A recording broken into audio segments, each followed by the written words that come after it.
That's hard to do to the beat of the music.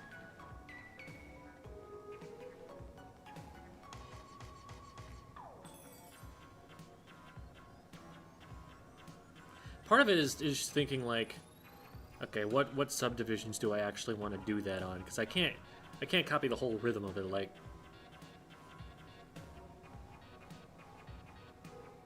ugh, it's just getting away from me there. So it's like, how do I want to go from like eighth notes to quarter notes? Like, what do I want to do with that? Okay, now that I've done something silly, let's actually get people in here.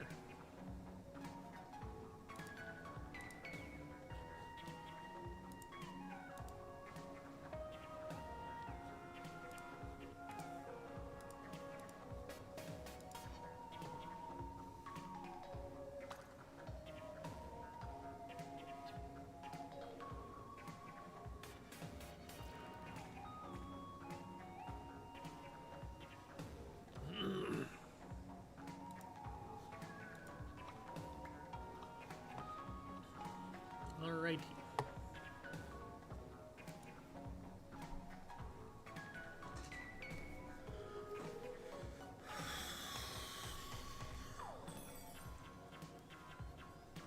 We'll get this on so that I get the audio notifications of stream alerts. Those are good to have. Just making sure I'm centered. Okay, cool. Nice, nice, nice. Hello, Black Hole Queen. Hello, Cadrian. Hi, King Julian. Hi, Astiu. I forget how I'm supposed to pronounce that. I feel like I've asked before. Hi, Ailado. High speed 8519. Is that your speed? That's a really high speed. That's almost 9,000. Hi, Splat Meme. How are you? I'm doing okay. I did not burn my apartment down while I was making an egg earlier. It was great. I only set off the fire alarm for like 3 repetitions, and then I was able to shut it off and get the space vented. It was a great return to form for me after not having cooked an egg for a while. Hello, underscore Fry Champ.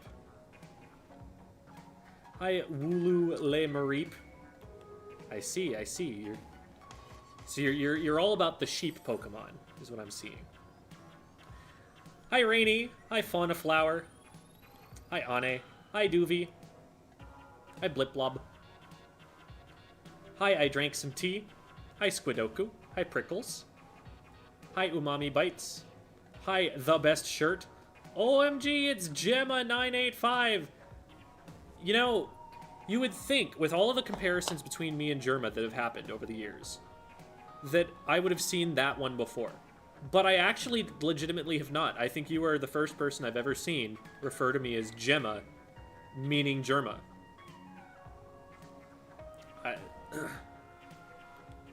I almost see that as an affront to the creativity of everybody else, but well done. Hello, AEW Mark. You, Mark? I don't know. Hi, Shaluna. Hi, Lumi. Hi, Neon. Hi, Kaiko Rosie. Romeo is over here snoozing like he is wont to do on days such as this. He's facing away right now, so I don't have a really good Romeo snoozing picture to take from it, but he is doing A-okay. Hi, Sai. Hi, Jules. Hello, every Neon.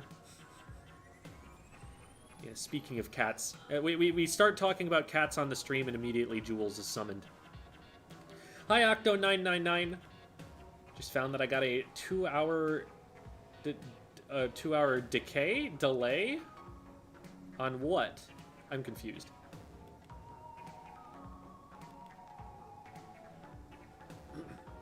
And then, hello, oh shoot. It's NZ Yogo, right? That's how, I think that's how you say it. You've explained it once before, and I think that was it. Congrats on not burning your house down. Thank you, thank you. I'm very proud of myself. Hi, Lulin. Do you like the Splatana Stamper?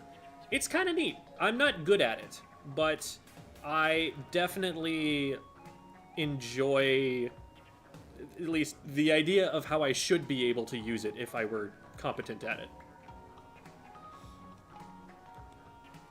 Hi, Miku Satan. Hit A rank. Good job, good job. Way to get in there. Hi, Lead Princess, or is it Lead Princess? I actually don't know. I'm thinking probably Lead, but I couldn't say for sure. Hello, Dog Vision. Hi, Bashi. Hi, Tron. Eber. And hello, Line.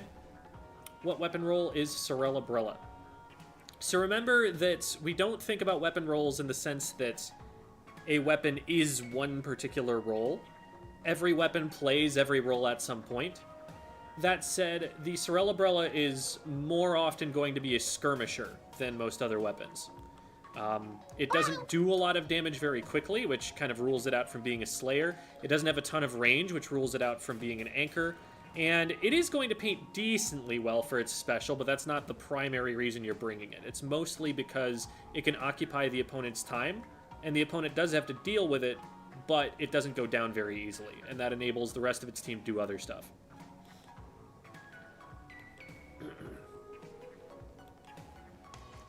Alright, I got it. It's Enzi-Yogo. I was just thinking of a Squid School video, and then bam, stream. Well, welcome. So many snails. Yeah, I haven't been really remaking a lot of gear or anything that I would be spending it on. And I don't tend to use them on the gacha rolls. I don't care enough about things in the gacha. I'd rather have them for, oh, I need to make a build really fast. And that means that I need to farm like 100 of this chunk. So let's just go through the snails to get that faster. Can you play the game with split Joy-Cons? Yeah, absolutely. Like, that's a lot of people prefer the stability that they get from having the whole controller that they have to turn, but that's totally reasonable. I could see top players even trying to do that. They probably wouldn't, and mostly because the Joy-Con are not super like reliable in terms of physical stability, not breaking down, not developing drift. And the Pro-Cons are better at that. They're still not great with that, but they're better. So that's really the reason that I use a Pro Controller. But I used to use Joy-Con on a grip all the time. The material. Okay, Lead Princess. Thank you.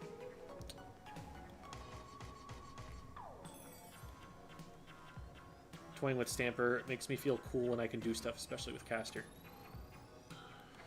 Yeah, like, top-level Stamper, V-Stamper seems like one of the coolest weapons in the entire game. There's so much it can do. It has so much freedom, and it has so many advantages in fights. But Zipcaster's hard, man. That is not an easy special. In the Twitch chat instead of YouTube chat. Nice, we're exploring. Hi there, Sludgy. Hi, Charis? Karis? Sherry? I don't know. I've got a lot of guesses there.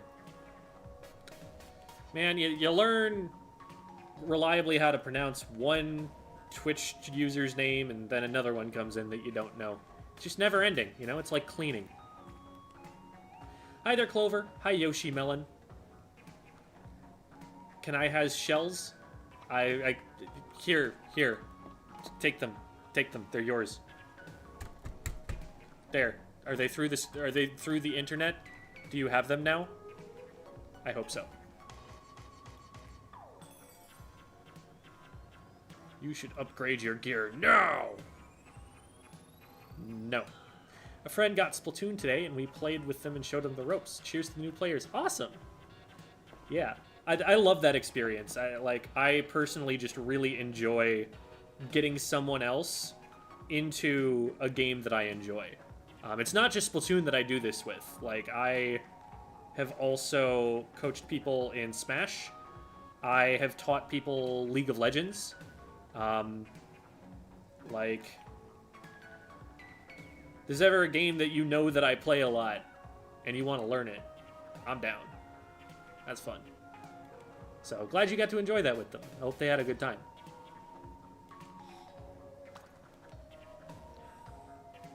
can use them for shell out. I think that's how it's going to work eventually. Like, I have to think that at a certain point, you're going to be able to trade those shells in for shell out tokens. And that's what I've been holding out for. Not shooters, what do you think is the most versatile weapon class? Versatile. So I guess, like, able to play as many roles as possible. Maybe Splatanas.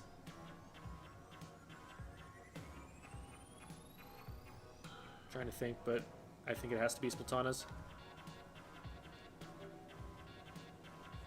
If they painted better, it would be a problem.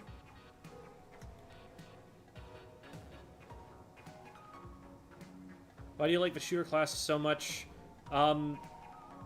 Their maneuverability, their ability to go zippy fast and zoopy, and the how satisfying it is to land shots with them. This is probably another part of it. Do you think some of the reputation they get for being skillless is justified? The term skillless is dumb. I don't think it means anything useful, and I choose never to even engage with it. If a weapon is better than another weapon, it is better. Playing it at a top level and winning with it does not mean that it is skillless, because you have to be better at everybody else who's also doing the same thing you are. And that's still hard. Now, if there's a big balance issue where one weapon is easier to do really well with than others, and everyone at top level is forced to use that, that's a balance issue. That doesn't mean the weapon's skillless, though.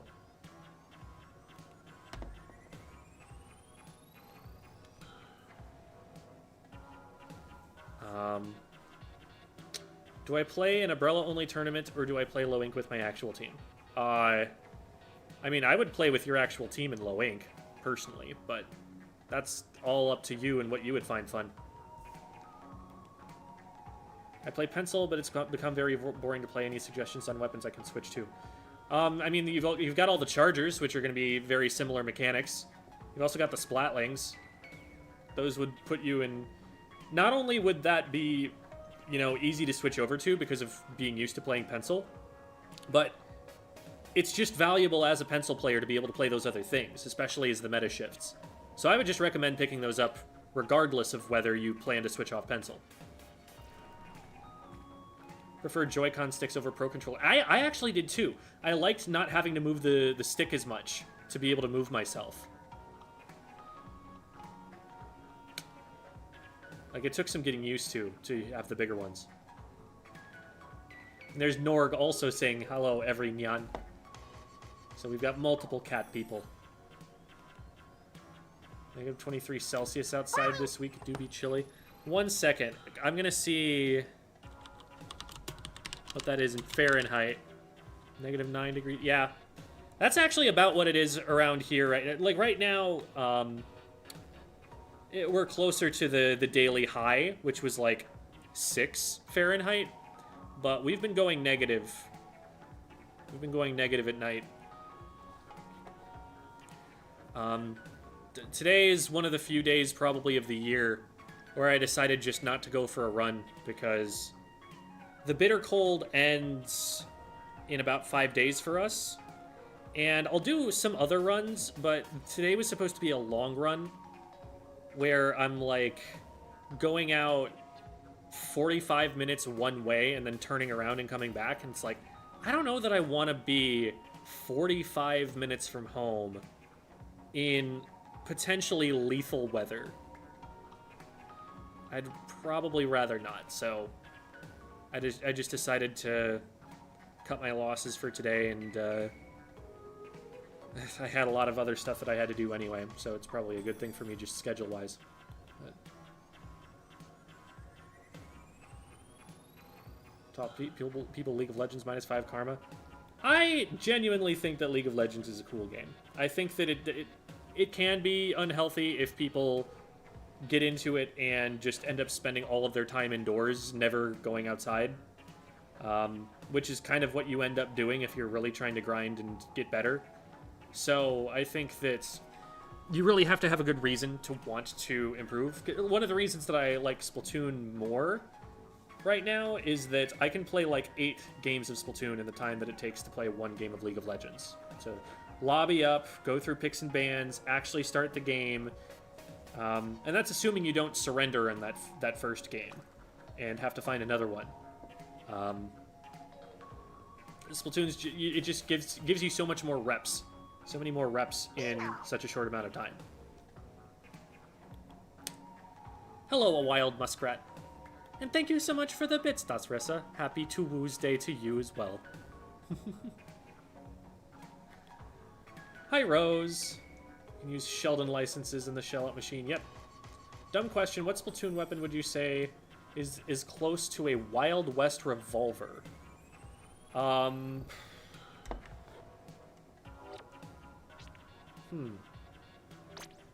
It's interesting. There aren't a lot of weapons with that kind of fire rate. Maybe like a 96 cal? Nothing with that same sort of like impact though. Maybe like for fire rate, maybe you're talking about a blaster. I don't know. There are a lot of different ways you could compare them. H3 is definitely something that came to mind in that it's like a one-shot, one splat, and it has a really satisfying sound effect to it. But it's also really bad. At least in its current form. Hello, Game Boy. Hello, Darth Baka.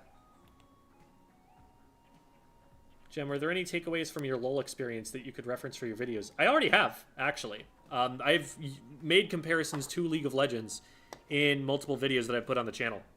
I even had a video that was just 45 minutes of getting people acquainted with League of Legends for an April Fool's Day once. Oh, hey, it's Demon Gecko. We played with them the other day in Silly Comp Sunday. Played against them. Hello, Jamie. Also fighting game characters that are thrown into that pool. I am probably, yeah, I'm 5 minutes behind on chat now, so I don't know exactly what they're referring to. Meowdy. What do you think of ink recovery up? Is it in a balanced spot or should it be buffed, reworked? I don't really know what people use that for. I don't see a ton of it. I do see a lot of, like, top Japanese players. What they'll tend to do is just put a little bit of everything in because you get diminishing returns, and so you get the most of it from the first few subs. So you just get a couple subs of everything. That's kind of a philosophy that I've seen from them, and there you would run some ink resistance, but it's not a ton of it. Is Explosher good competitively? It's outclassed right now. The backline weapons are in a heck of an arms race that's leaving some of the other more niche picks behind. It's not a bad weapon at all. It's just, like, compared to how bad some of the, say, frontline weapons can be, like, Explo's fine, but the thing is, you only want so many backline weapons, and there are others that are better in, like, the vast majority of situations, so you generally don't see it very much at all. It's pretty outclassed. Do you think you should play a boring weapon but that you win with almost every time, or a weapon you win a bit less with but find it really fun and want to improve with? It depends on what your goals are. If your goals are to try and be the best in the world, play the boring weapon. If your goal is to just have a lot of fun playing the game and not to worry about your results, play the fun weapon. And if it's something in between, you have to make the decision.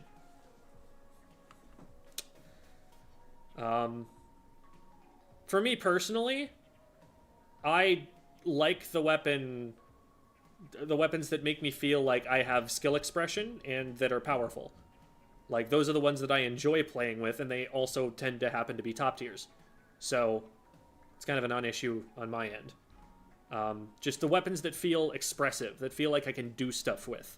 Those are the ones that I enjoy. And those weapons also happen to be pretty good. So, that's what I'm on. Team's got a scrim today. Kind of excited because we've been on holiday break. I've been itching to play. Nice. Hope it goes well for you.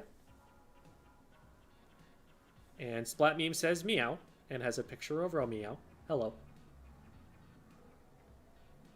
26 Fahrenheit here. I would run outside in that. I would run outside in 16 Fahrenheit. I would run out. But 6 now we're getting a little bit too low for me. Now we're getting to the point where it's like, I will do other workouts, but maybe not a long run.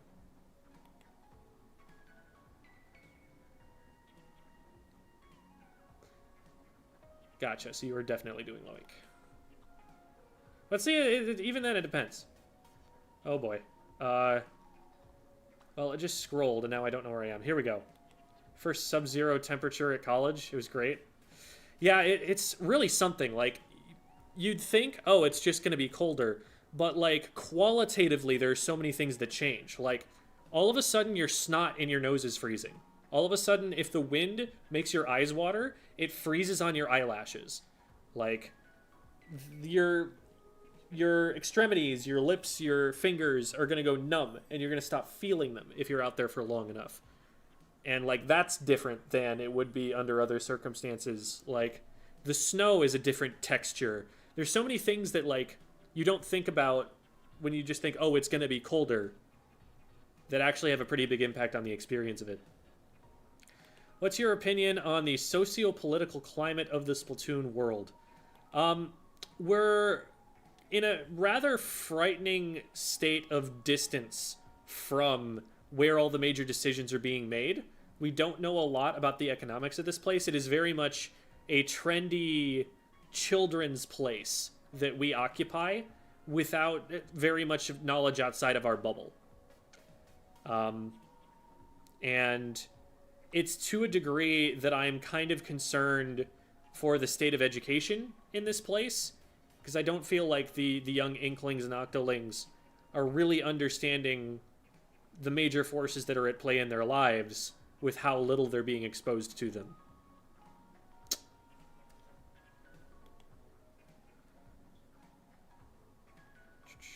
Prefer Pokemon Unite?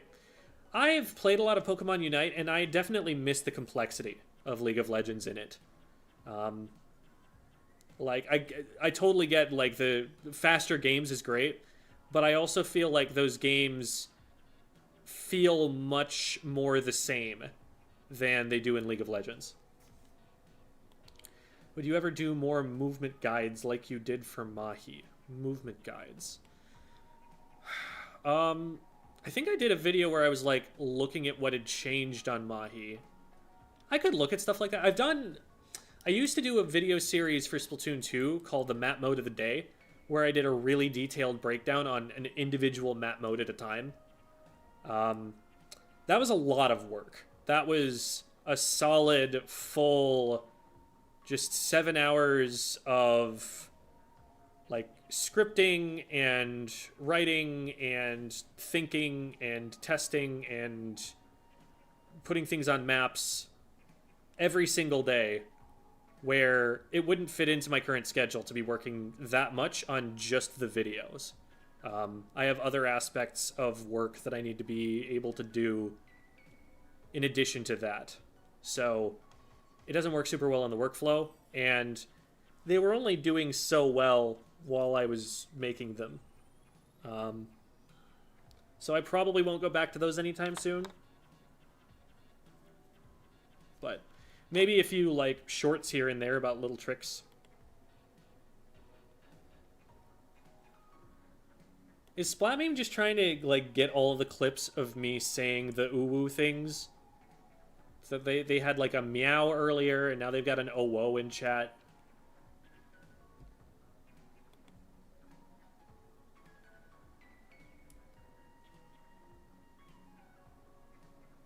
The zoning video has a lot of lol in it. Yeah, that was actually based on a League of Legends video. That whole idea from the A-Rank video of controlling your zone totally stole that completely from Shiralia, who made a tutorial explaining the concept in the context of League of Legends. That actually influenced... I first got recommended that video by someone who was teaching me Smash Bros.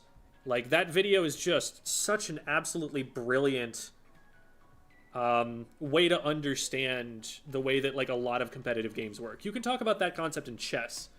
You can talk about that concept in soccer. It's wild how much application that concept is. So I had to bring it in when I'm teaching someone else a competitive game.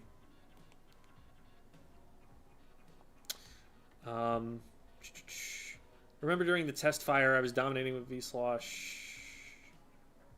Oh, Splatfest. See, Curling Bomb usually being used as a movement tool. Is it a solid alternative to Splat Bomb as a sub? It's very different from a Splat Bomb, and I would generally almost always prefer a Splat Bomb. There are some weapons that get a lot of value out of Curling Bomb, and I won't take that away from them. But I think, like, Curling Bomb helps you get in. Splat Bomb makes it so you don't have to get in. That, like, you are a threat from almost backline range, and you can attack, like, over the top of ledges that your main weapon can't hit. Like, Splat Bombs are really, really powerful. And I would probably prefer those most of the time. Maybe for something like a roller, I could see the Curling Bomb being more useful. Or something like... No, not even for a Sploosh, though. Like, the Sploosh 7 was definitely the best Sploosh kit. So, no, like, I would still probably prefer the Splat Bomb, I think. What would you like to see in a second Explo kit?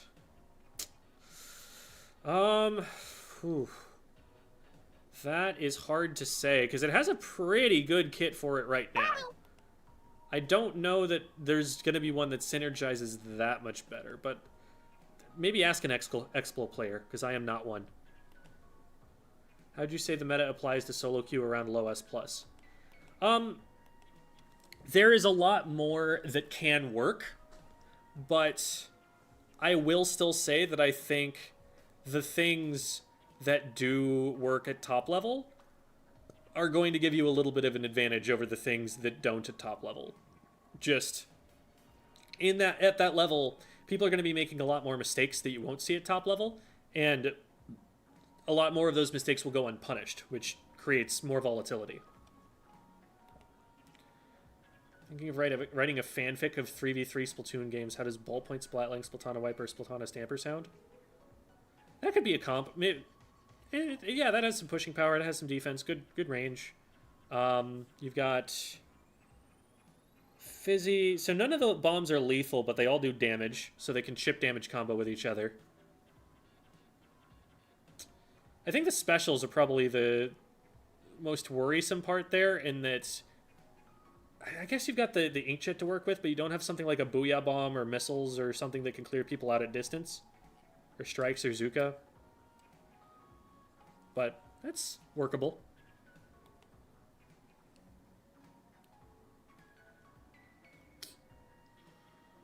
What easy weapon would you recommend as a secondary for a Stamper main for TC?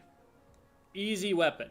I mean, if you play Stamper, Rapid Blaster sounds like a really good fit, because you're going to be at a similar range. You're going to be able to poke in a lot the same way. Just you have to play a lot more passively. You have to play more to draw aggro and not die than to actually go for kills.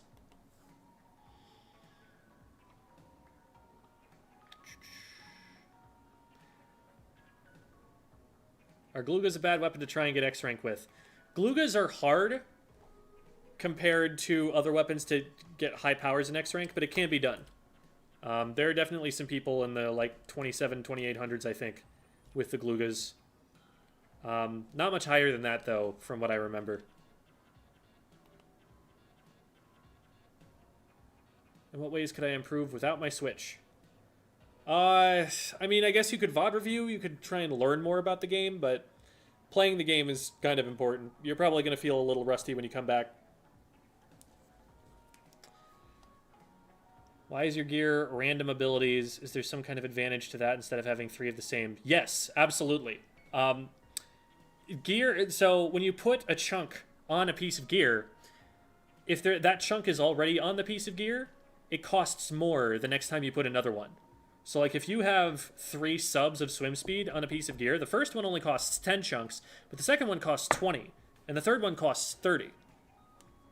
If you want 3 subs, you just put 1 sub on each of your pieces of gear, and now you're spending 30 chunks instead of 60 chunks.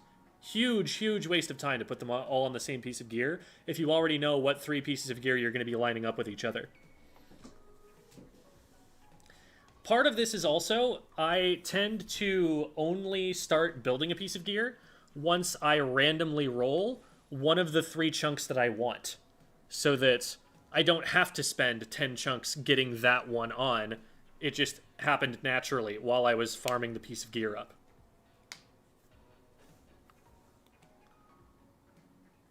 I think reaching A rank in 65 hours is good pacing. Zalofa, I have a video for you that is called... shoot. I think... It's called The Problem with Get Good. That's what it is. The Problem with Get Good. It is a video about your use of the word good in that question. And the word good in that question means absolutely nothing. And there is no leverage for me to answer a question based on it. I don't know what you think is good. I am not going to try and establish an objective standard of what good is, because good is different for different people. So, I can't answer that question.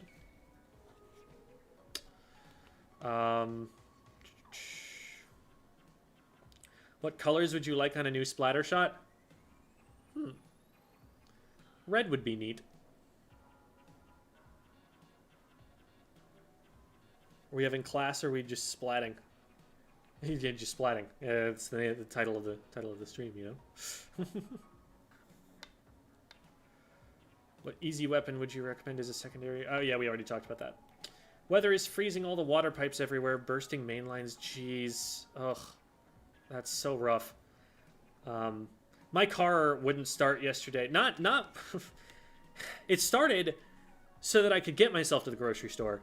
But then it wouldn't start to get me back from the grocery store. It's like, I'd rather you just not work in the first place, so I'm not stranded. But it eventually just turned on again after like 3 hours of waiting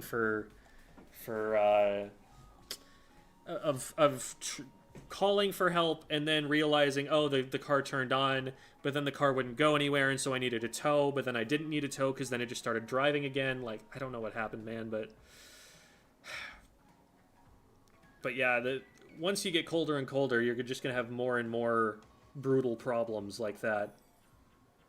And that sucks. Yeah, and I heard about the situation from Texas a few years back where, like, the power grid went out and people were literally having to, like, you know, tape shut the drafts in their windows, bundle up, have candles, like... That's more extreme than anything I've ever had to live through. That really sucks. Hey, Gem, you rock. Thanks for all the lessons. Thank you. Very kind of you. Will the Octo Armor be in Splatoon 3? The Octo Armor? Oh, you mean the gear. I don't know. We'll have to see. I would think it would be something that's more akin to side order costumes.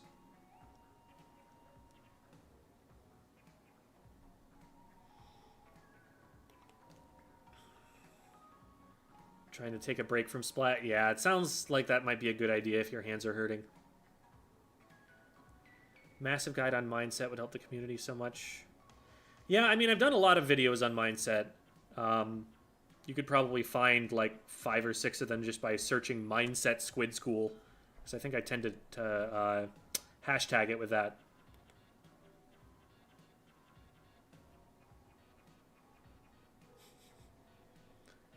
Wait, you play Splatoon? That's crazy. Yeah, I also have games on my phone.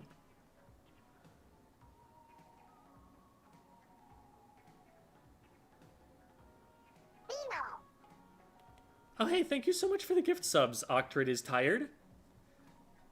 So we're going to have 5 Vimos here for Wodra Regon, Icy Bow, Sizzle Up, Paradigm, and Squid Pokey Kid. Thanks, guys. One thing in Salmon Run that can be used in competitive play, the movement, absolutely. Learning how to move through enemy ink is so critical to Salmon Run. And you get punished for not knowing it in Salmon Run earlier than you get punished for not knowing it in the multiplayer. That is definitely... Like, I do recommend playing a certain amount of Salmon Run early on to get used to having to paint your own feet. because you have to do that way more to survive in Salmon than you do early on for competitive play. How do you think Inklings and Octolings practice basic hygiene? So my actual answer to that question is they don't, because they are video game characters and the developers didn't have to think about that.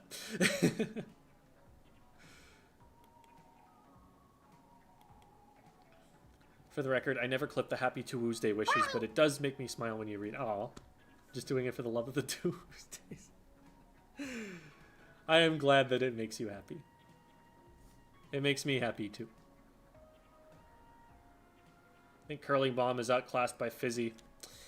Honestly, yeah, like there's a pretty good argument that Fizzy does enough of what Curling Bomb does and also does so much more that you'd just always rather have the Fizzy. Because it's both a poking tool and a mobility tool. And Curling Bomb, much, much less of a poking tool.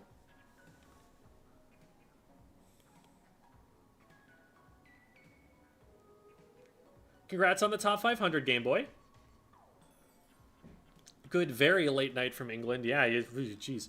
Any tip for Vanilla Stamper? 4 stars trying to grind for 5. I don't know what you're doing wrong on the Vanilla Stamper, so I'm not sure how much I can help with it, but know your combos and play your range, because your range is absurd. Like, your charge slash is literally heavy splatling range. Like, make sure that you're using that instead of getting up too close to people. Fairly new to social media, but I want to keep up with Splatoon talk, which I've heard is mostly on Twitter. How do I find the people I need to follow to keep up? Top players are a good place to start, and they'll often like retweet things or like things that you might catch from there. Tournament organizers, also content creators who are specifically in the competitive sphere. So if that's what you're interested in, like the competitive side of things, that's where I'd go. If you're interested more in just like casual Splatoon audiences, then I'd start with more casual content creators. Like, so rather than, you know, your pro charas, your kivers, your dudes, maybe you're looking more for like your octo boys, your Jmojis, your like I'm blanking on, I think Scott Falco plays a bit of it, you know, the Nintendo tubers basically. Do you think generalists are more valuable in this meta where we see a lot of weapons? Not exactly. Like, what you do at top level is not so much that you're a jack of all trades, master of none. It's that you're a master of several. It's that, like, you have learned multiple weapons at the level that most people only ever learn one weapon. That's kind of the way that I see it. For the vast majority of people, you don't want to be flexing outside of either the mechanics of the weapon or the playstyle of the weapon. You can pick a weapon that has different mechanics but the same playstyle, or same mechanics but a different playstyle, but you generally don't want to be doing both.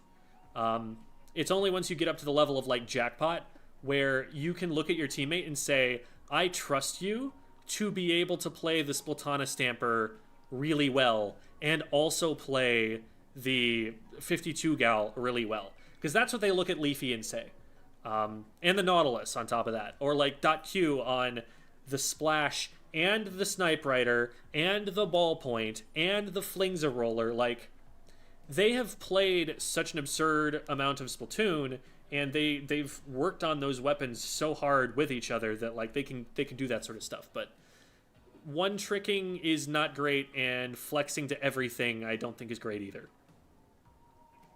Took all the specials in the whole series, put them together, which would be the best? Stingray. At least in its most recent form. There was a point where its damage was nerfed to the point where we actually didn't see it as much, but I think Stingray. Stingray is disgusting. Oh, wait. Splatoon 1 Kraken is in the mix, though. That would definitely also be up there. I'd probably put like Splatoon 1 Kraken and then Stingray.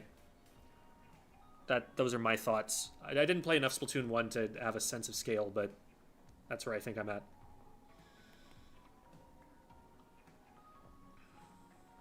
When you're trying to get better by watching your own gameplay, so it should be based on your improvement goals. Like, what are the things that you need to work on personally that, like, you know are issues of yours? And look for those and try to determine if you're succeeding in those.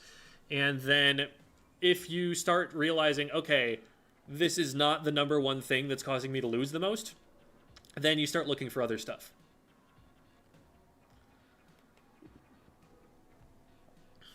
Car almost got stolen last night. The ignition's fricked out. Oh, I'm so sorry. That really sucks.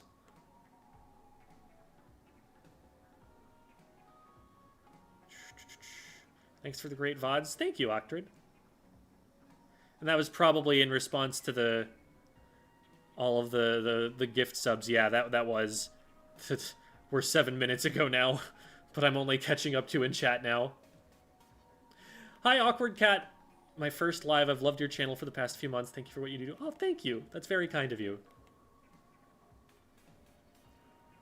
Dying to Curling Bomb can inflict emotional damage. Yeah, I mean, so can dying to Clash Blaster, but that's because it shouldn't happen. To maximize my time, which gameplay of my own should I be studying? I guess study the parts where you don't know why you lost. If you know why you lost without having to go back and watch the game, don't spend the time watching the game. Just play another one. But if you don't know why you lost, or you want to check in and make sure you know why you lost, that's when you go a VOD review. Your opinion on squid bagging and ranked? I think squid bagging is pretty much always a waste of time. I have a whole video. Even if it's not perceived as toxic, like, time matters in a competitive context. And spending some of it squid bagging instead of pushing up and taking advantage of the time you've won yourself probably will have a detrimental effect, even if you can't see it immediately. Do you watch conversations on your Discord server? Sort of, but there are like 8,000 people there, and I cannot keep track of the social lives of 8,000 other people. I couldn't do that even with the 180 kids that I had as students when I was a teacher. So I'm not super present on there just because it's an impossible task, and it's not really my primary social circle myself.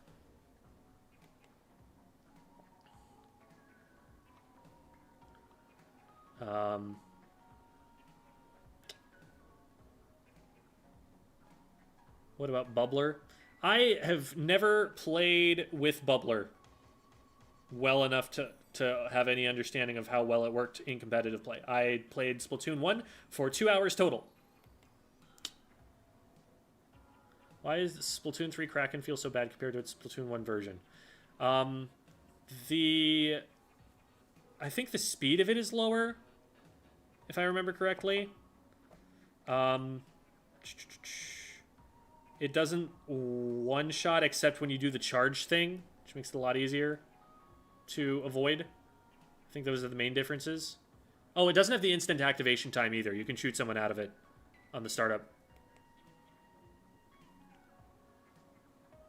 That was also really important. Shell stole my electric blanket because she was cold. I mean, valid. I would have done the same.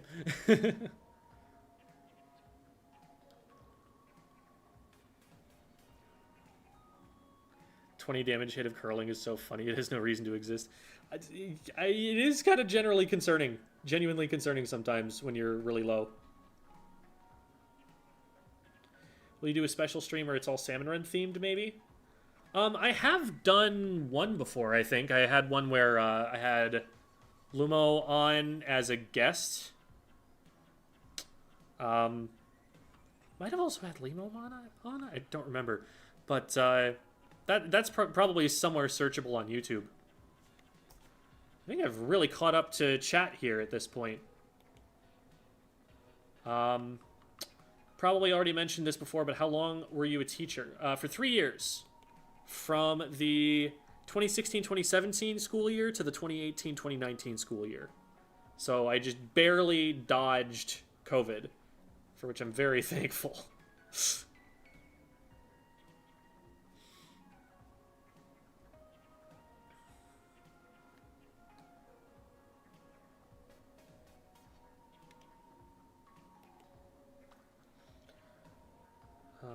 What's your favorite chess opening? I always just go king pawn 4 knights. I think... what's the one that I always end up on?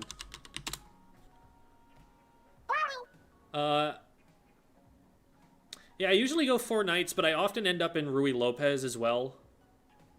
So that kind of line. That's not to say that I really know why I'm choosing that. It's more like, I want to learn this line so that I have a line I know that I can usually force, or at least get pretty close to. I generally, like, reject any queenside pawn opening ever, because I just don't know them as well.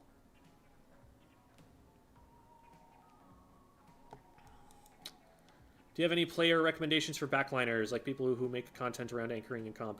I know .q has some stuff. I don't know how active she's been on like YouTube or anything like that, but you can usually find some footage of Jackpot stuff. Ice will occasionally show up and say some stuff from Starburst.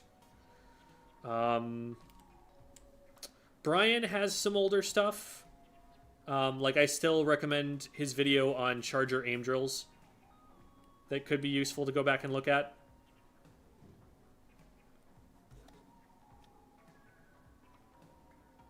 Favorite Splatoon clothing brand? I do like Embers a lot, although the thing about Tentatech is that it goes well with my Tentatech splatter shot, and I like that. I also just like Crack-On gear for having the swim speed buff. Although there's not a lot of it in this game.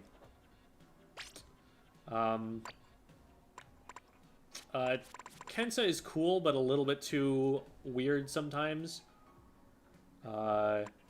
Anaki's kind of neat. There's some stuff that I like of Aniki. Not on the headgear, mostly, but... yeah.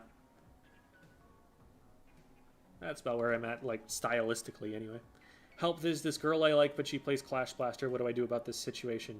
Be very supportive, and eventually she will reach a point where you can say, hey, I know that you love playing Clash Blaster, and I care about you, and I really want you to enjoy playing the game, so I don't, you know, I'm saying this just because if you do want to be seeing better results and that would be more fun for you, I have a recommendation of something else you could play. And maybe you could try this out.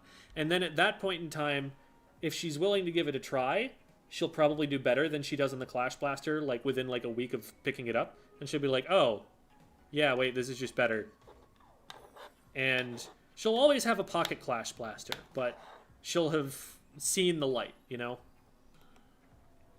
Would you consider Headit to be capable of anchoring? Capable? Every weapon is capable of playing every role and will have to. Like, there's an entire video I've made about how you do not classify weapons by solely one role because they all have to play all of them. So the Heavy Edit does have a lot of characteristics of an anchor. There are a lot of ways in which you will use it as an anchor. It's less of an anchor, I would say, than something like an E-Leader, which is going to be more exclusively do that. The Heavy Edit needs to get up there and slay sometimes. But be very careful about like asking whether it's capable of doing that. A splatter shot can anchor. It can actually anchor pretty well relative to the rest of the cast of weapons. Like, expand your understanding of like those roles outside of this is what this weapon always exclusively does to this is what it does maybe like 40% of the time, whereas the other things are maybe like 20% of the time.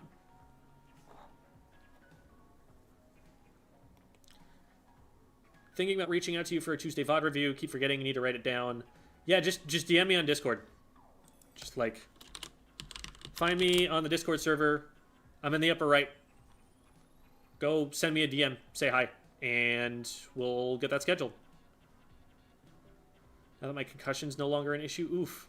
I'm sorry that you had to go through that. But glad you're feeling better. Team struggles to find time to practice together because of uni work. Yep. Yep, I mean, it's important. Trying to decide if we should just use the time to work on personal goals or do send a queue to practice teamwork. It depends on what you're struggling with, really. If it's like you guys feel like you have really good coordination and a good game plan, and you just need more reps of like figuring out how to aim and stuff and move better, then go for it. Like, just play solo a little bit more. I do think that you definitely should play team as a team more often, because like when you're able to actually get the whole team together, you're not going to be able to practice like in the same way that you would solo. Solo, you have a lot more flexibility, and so usually it's the team time that you need to use to develop the team coordination. But that's usually just because of time constraints. Like, if you're all always available at exactly the same times, then maybe you do need a little bit more time individually, and that there's not as much you can do as a team before you get those other things ironed out. Hi, Equilibrium. Be cool if you got a different scene for when it's just you talking. It's kind of weird when you're just down there in the corner.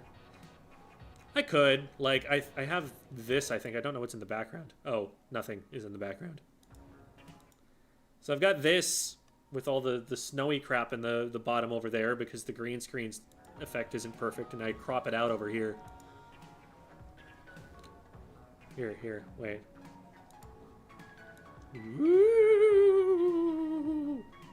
Ah! I'm so scary! Ah! I could do that.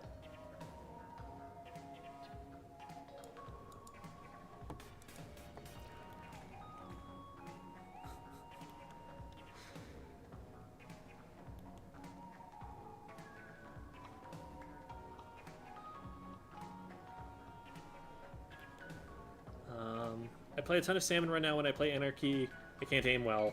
If I try non-shooter, it goes poorly. With shooter, it goes poorly. So it sounds like you're just not doing a lot of, like, aim drills or anything in the meantime. Salmon Run, the opponents are way more predictable in their movement, and they will not respond to you. So, in terms of, like, trying to avoid your shots. And that's something that you'll need to be ready for in PvP. So, smaller targets, faster moving, more unpredictably moving, that's what you're struggling with.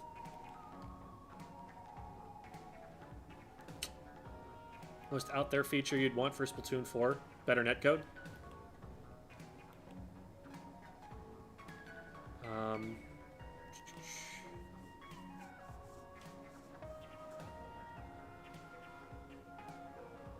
Hi, Navy Actor. Hi, Emerald Glow Up.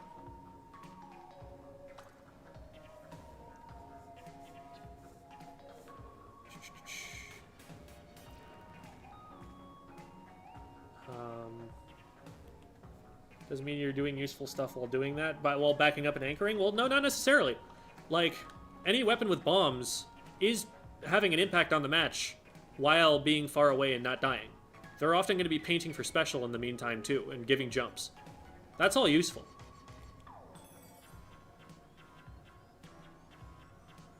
If I may ask, where is ballpoint splatling in the meta? Very strong. Most maps you're going to run a snipe rider instead, but there are definitely ballpoint maps, even at top level.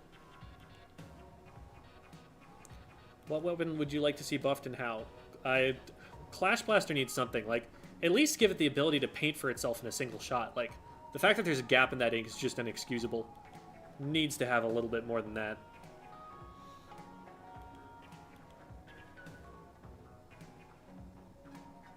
Appreciate the advice, Gem. Yeah, no problem.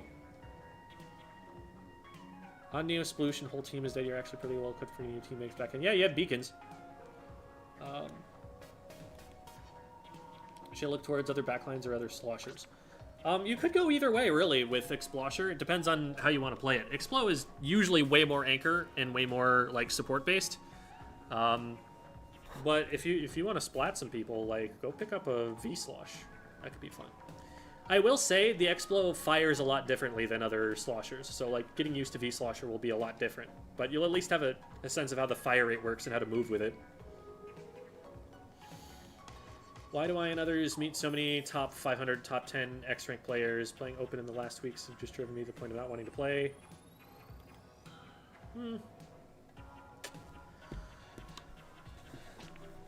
I don't know.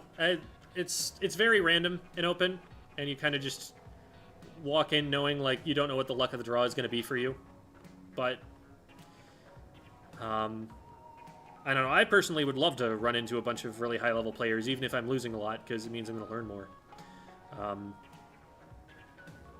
If it's been super challenging, like, series actually tends, I think, more towards your individual skill level. It's a lot less varied, so maybe you try that.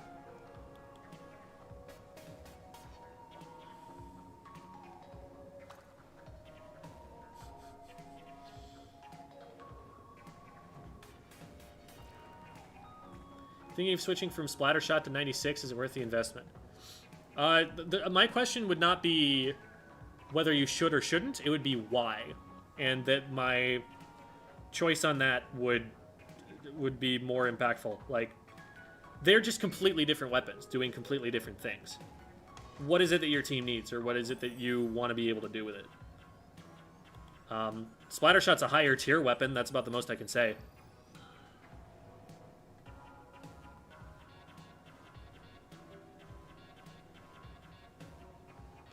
First stream I've caught live. Welcome, lesbian lynxes. Okay, I'm only 4 minutes behind on chat, so they might still be around to have heard that I said that. Jem, what's your favorite color? Orange.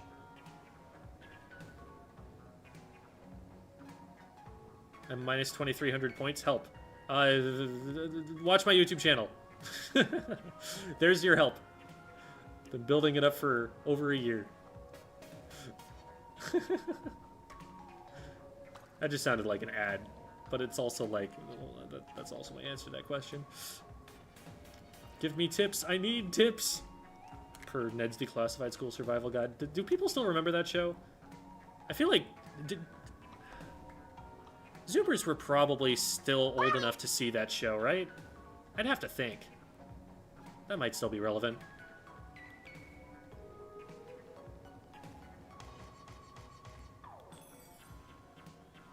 Coordination is one of the most important things. What does it really mean to be coordinated? I have a video on that I recommend very, very often, and has very disproportionately low views considering how many times it has been exactly the thing that a team needs to see. And I am going to link that to you right now.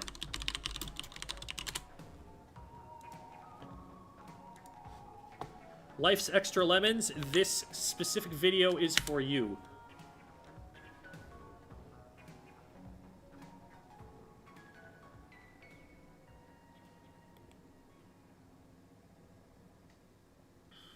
All right. And I would not say that special coordination is the first step. It is an important part of it, but that stuff that I just sent you, just consume that with your eyeballs. And ears. Ears, too. The ears are probably more important, but the eyeballs are also important. Opinions on Autobomb Big Bubbler Kit for Paintbrush. The problem with that is the paintbrush. We need to fix the paintbrush first. Any tips for... Like, that's a solid kit for it, all things considered, but we need a buff to the paintbrush. Have any tips for Vanilla Tri-Stringer?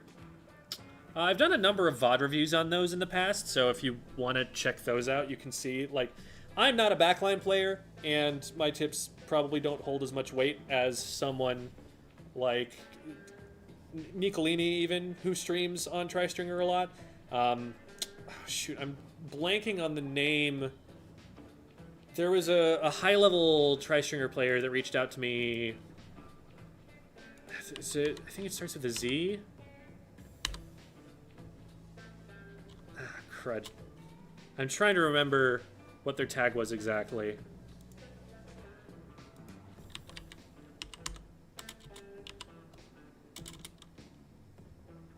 I can't remember now.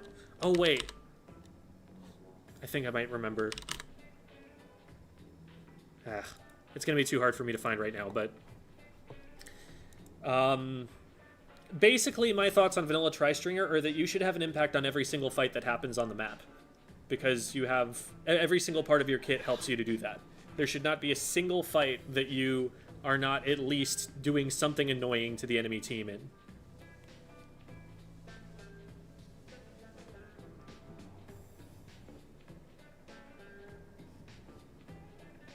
Hydra Splatling is very niche. There are some people who are pushing it, but not a lot of top level.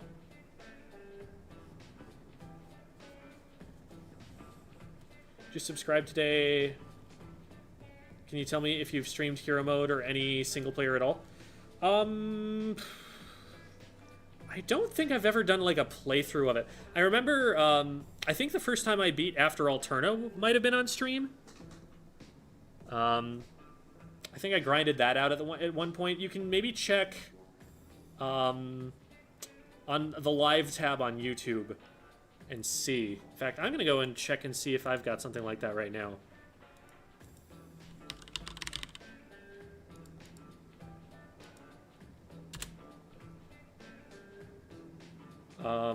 Maybe?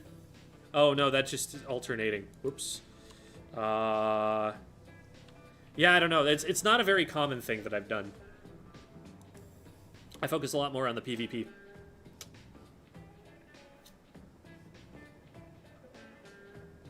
For the just splatting streams, you should put a photo of Deep Cut in the newsroom as the background, then it looks like I'm in a podcast with them. The white man in his natural habitat, the podcast.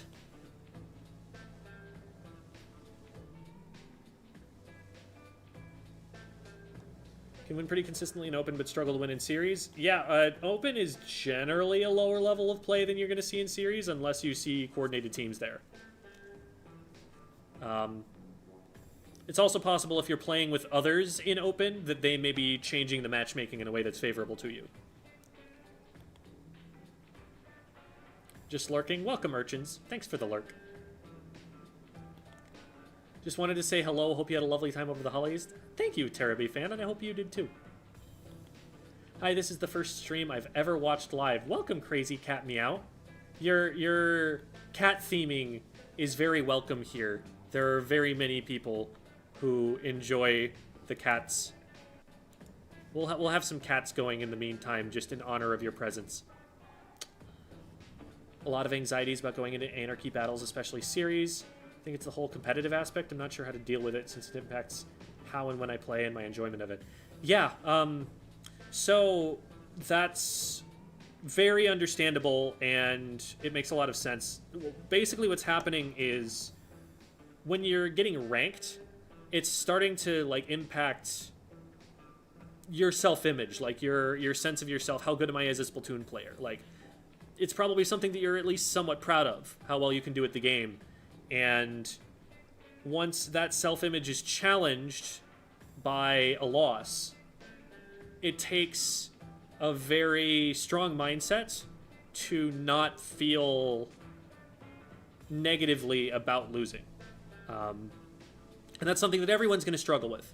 So you're not alone in that at all. And basically what you want to be doing is while you're playing, focus on learning more than you focus on the results. That's one thing that helps a lot. Because then instead of an L, you can go, okay, we lost that because X, Y, and Z happened. And you're learning more about the game. And that's progress towards winning the next time. So that's one thing that helps a lot. Another thing that really, really helps is figuring out how you individually tilt. That is, what causes you to go into a negative emotional state that impacts your ability to play the game. Some people, when they get mad at others around them for, you know, failing them as their teammates or for abusing a broken strategy or whatever, while others get down on themselves. If you're talking about anxiety, that's probably more of an inward kind of tilt where you're being overcritical of yourself. And it's kind of like there's sort of opposite solutions where if you're getting mad at other people, you need to be more humble. And if you're getting mad at yourself, then you need to be more confident. And so like, I tend to tilt externally. I tend to get mad at my teammates more than I get mad at myself. And I need to take a lot of effort to redirect my urge to fix things towards stuff that I can control. But it's different for everybody. So hopefully some of that helped you at least. Is 96 Deco, Rapid Deco, and Foil Squeezer a good weapon pool? That could be fine, yeah. That makes sense. They're all roughly similar roles. Series people take more seriously. Also true, because they're like higher stakes for series. Been lurking, but had to pop in to say based orange enjoy area. Let's go. You're unearthing things I didn't know I remember. Show is nearly 20 years old. Ned's Declassified was a good show. I liked that show.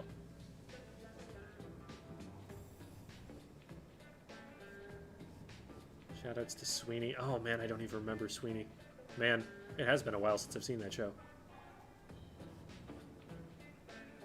Why have I been seeing so many people playing Respawn Punisher lately?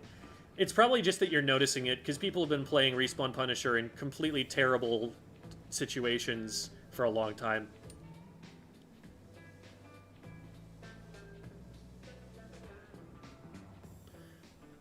Shant says, started watching your channel way back when you made the guide to blank rank for Splatoon 2. Still find that advice, a lot of that advice works. It's helped me a lot. Yeah, that's why I haven't made a second version of that for Splatoon 3. I think all of those videos still completely hold up. The ranking system works a little bit differently, but I don't talk about a lot of things that are super specific to Splatoon 2 in those videos. And if you haven't seen them and you want more advice from me, that's the place I would go. That's where I've summed it up the most. So... Jules is making pasta. Thank you, Jules. Very important update. I'm happy for you, and I hope that the pasta is delicious. What type of buff for paintbrush? Or paintbrush? It needs less startup time on firing. That's just... It's too long. It takes too long to fire. It's gonna get killed in the time that it starts trying to wind up.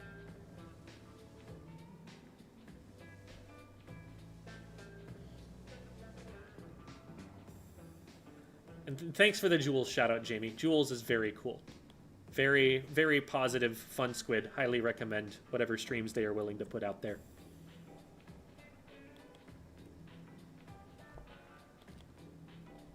Can we request a change for the lobby music? Sure!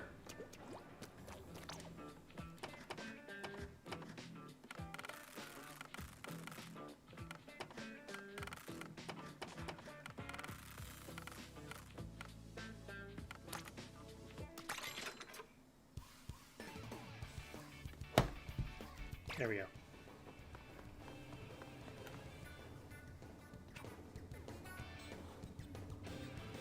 Alright, we'll switch it up and we'll go to dogs now.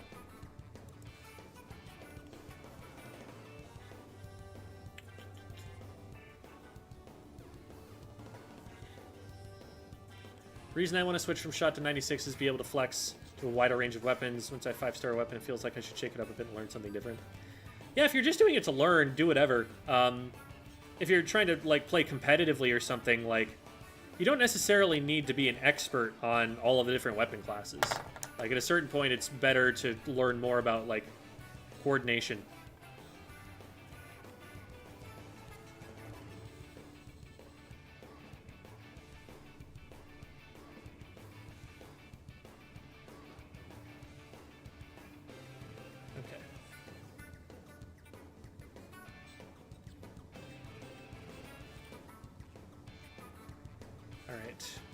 Is Nautilus the best main weapon in the game? If I don't say yes, then Jules will commit violence against me. So yes. I am trapped in Jules' basement. Please help. Anyway. Clash's best main weapon? Sure, you can have that opinion. Try is scary. It always paints my feet and makes me explode. Yeah, try is scary. Once you are in range of it, you're kind of stuck in that fight. So you really need to pick your fights against it carefully. And make sure it doesn't shark you. You can outpaint it, though. That's one of the things that you are able to do against it. You're right, and you should speak the truth. Okay, sure, yeah. What makes Dually, Squelcher, Dodge Roll Tech so good? That you're constantly moving, as opposed to sitting still, while also still having your perfect single reticle accuracy. Like, if I'm trying to move while shooting like this, I have dual reticle accuracy. And it takes longer to splat someone. If I'm doing this, I'm moving more and I'm harder to hit, but I'm still single reticle accuracy. And so I splat them a lot faster. And I can just do that indefinitely and keep kiting someone back instead of doing this and getting stuck every couple of seconds. Like, it is gonna be more effective to do that sort of thing to get away than it is to double dodge roll. Thoughts on mini splatling? V-Mini's fine, but the special's really holding it back. Zimmy is kind of carried by how good Big Bubbler is at the moment. Because it farms for that pretty well, but that's about all it's got going for it. Cats, indeed. Oh man, how far back are we? We're 9 minutes back now? Oh boy. What percentage of players do you think are in S+? I actually have no idea. Maybe like 25-30%? It's really hard to judge. In Splatoon 2, it was, I think, if you were in S rank or higher, you were like top 15%. If you made it to S+, you were in like top 8%, I think. Something like that. But it's probably way bigger because you've got a lot of veterans from Splatoon 2 going in, and you've also got a much, much easier time to get into S+ than it was before. And not even to get into S+. It's just once you're in S+, it's way easier. It's way easier to get into X is what it really is. So I don't know, maybe it's still pretty similar. Maybe it's more like 15%. I don't know. I just need to see numbers.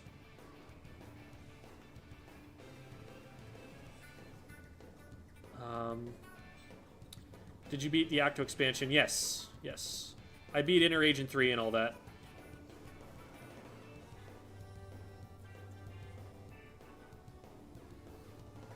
Been insanely helpful realizing I don't have to be high ranked to have fun with my team. True! It's totally valid to have goals other than being the best team in the world. Not enough people understand this. Too many people watch Ninja where it's like, if you're not trying to be the best in the world, what are you trying to do? I don't know. Be miserable, I guess, because if I can only be the best in the world and only one person can be the best in the world at the time, then only the best in the world gets to have fun? Like, what is this? This is stupid. That is a really, really dumb thing that Ninja said that one time, and I will never stand by it.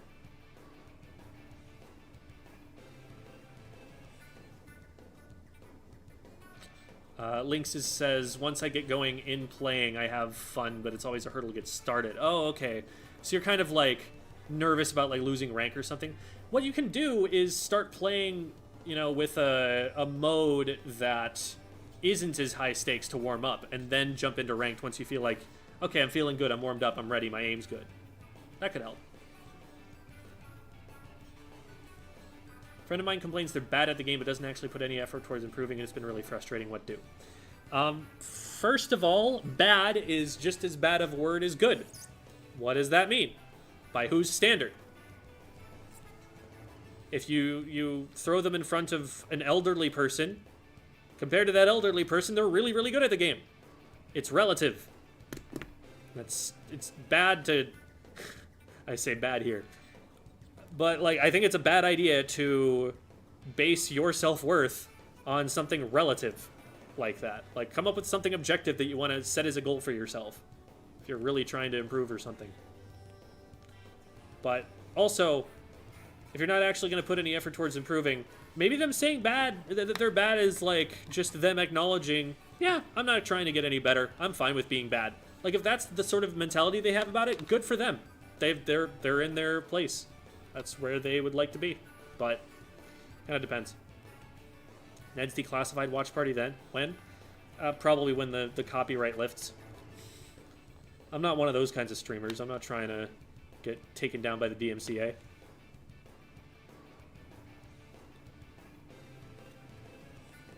Trying to get out of that mindset. Found a coach so VOD reviewing isn't as lonely. Better, higher feedback. Awesome. Glad you got a coach. Cats are so good today. I'm so glad that you were enjoying the cats. Here, we'll go back to the cats, just in case we've maybe alienated some viewers who are looking for cats.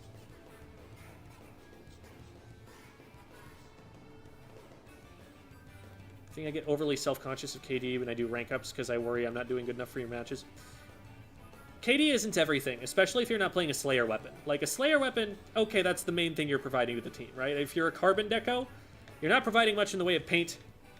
You're not providing much in the way of, like, objective control. You're there to splat people. So that is one of the major metrics you should be paying attention to. But also, like, think more about what you're learning and only use results like that where you're like, oh, wow, I was, like, 0 and 10 that game. Like, use that to maybe show you something's going wrong and alert you to look for what's going on.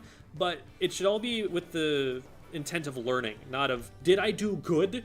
Because did I do good is not a useful question. Buff ideas for Dynamo? I don't know.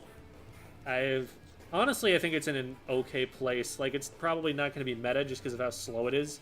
And making something that slow meta probably means making it strong enough that, like, I don't know if I want that to be in the game. But it's fun. It's not bad. Using Brella, want a weapon that plays similarly. Any suggestions? That's a tough one because that's a very unique kind of weapon. You're going to accomplish the goals that Umbrella accomplishes differently. I guess if you're really used to having like some kind of protection in front of you, you could run something like a 52 gal or a 96 where you have the splash wall. Are cats just for enhancing the experience? Yes. Yes, at this point, we don't have anything we're trying to hide with the cats. They're just there to be cats. Jem, do you have any food? Yeah, I've got a good amount of food. I just went grocery shopping the other day where my car broke down in the parking lot.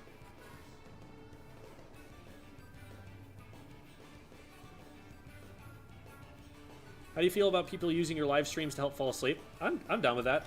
Like, the things that help me fall asleep, I tend to find, like, peaceful, reassuring, relaxing, like, those are things that I'm happy to be for someone else.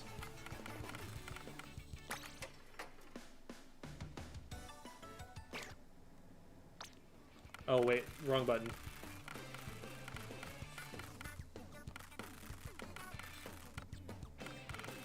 Where did it go? There it is. This is such a good song.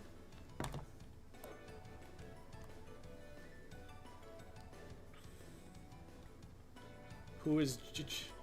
Mikeinator's like, who is Jewel? Right below what Jules just said in chat. That's funny. Considering the Splatoon matchmaking is mostly random, is it a good idea as a duo for one of us to use a long-range weapon and a shorter-range weapon? Yeah, that's a decent way to go about it if that's what you play. I mean, I would just go with what you play.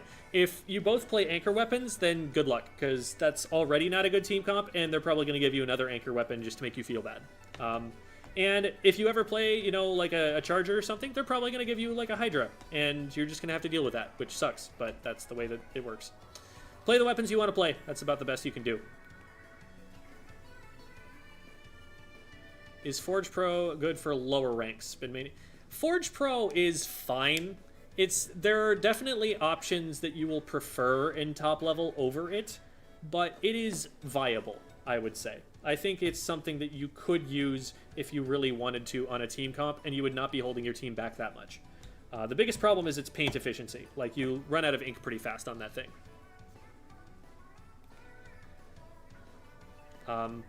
At top level, people are just going to say use Squeezer instead, and I would generally agree with that sentiment.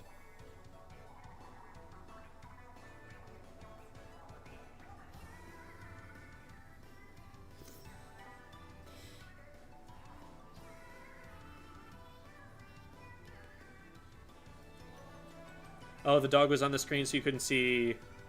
I was probably trying to demonstrate something. Whoops. Shoot. Was I showing jump tech? Was that what I was showing? It's probably showing jump tech. Oh, gosh, I'm so sorry. So, jump tech... Oh, man. So this is the jump tech where you're keeping your single reticle accuracy as you back up and also staying mobile the entire time, because even while you're frozen in the dodge roll, you're jumping, so you're harder to hit that way. Whereas just like standing and walking like this, you're moving slower and you also have dual reticle accuracy. And double dodge rolling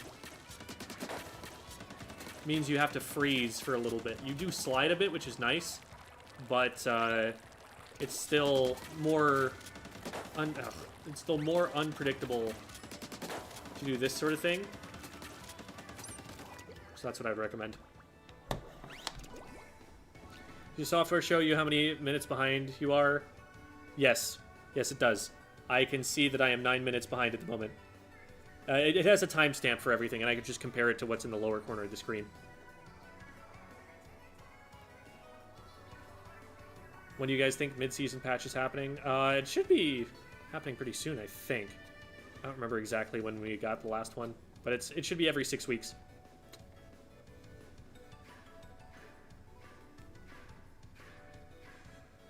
Best combo in the game with just one weapons kit considered?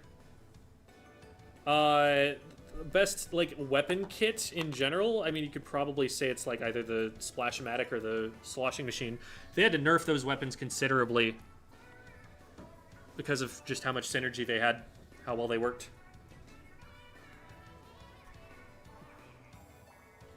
My goal is to be the swaggiest team in the world.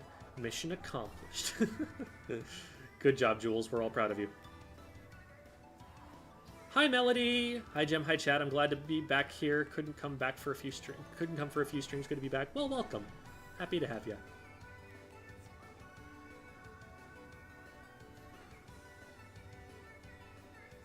Okay.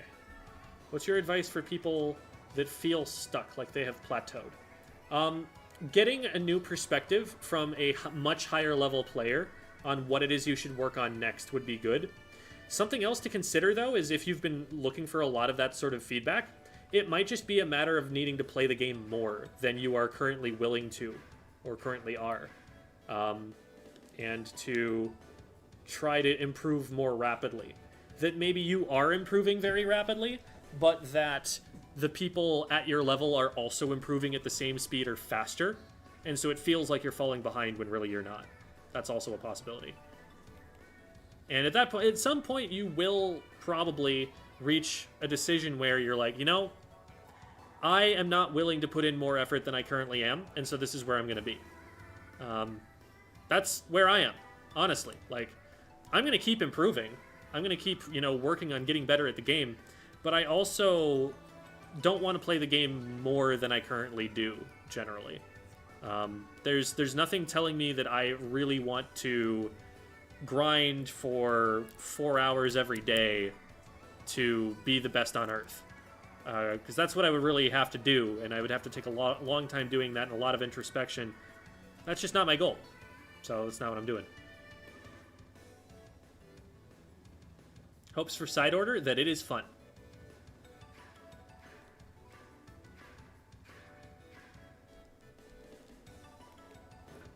We can bring the cats back, but I'll try to remember to put them back away whenever I try to show something. I made an oops.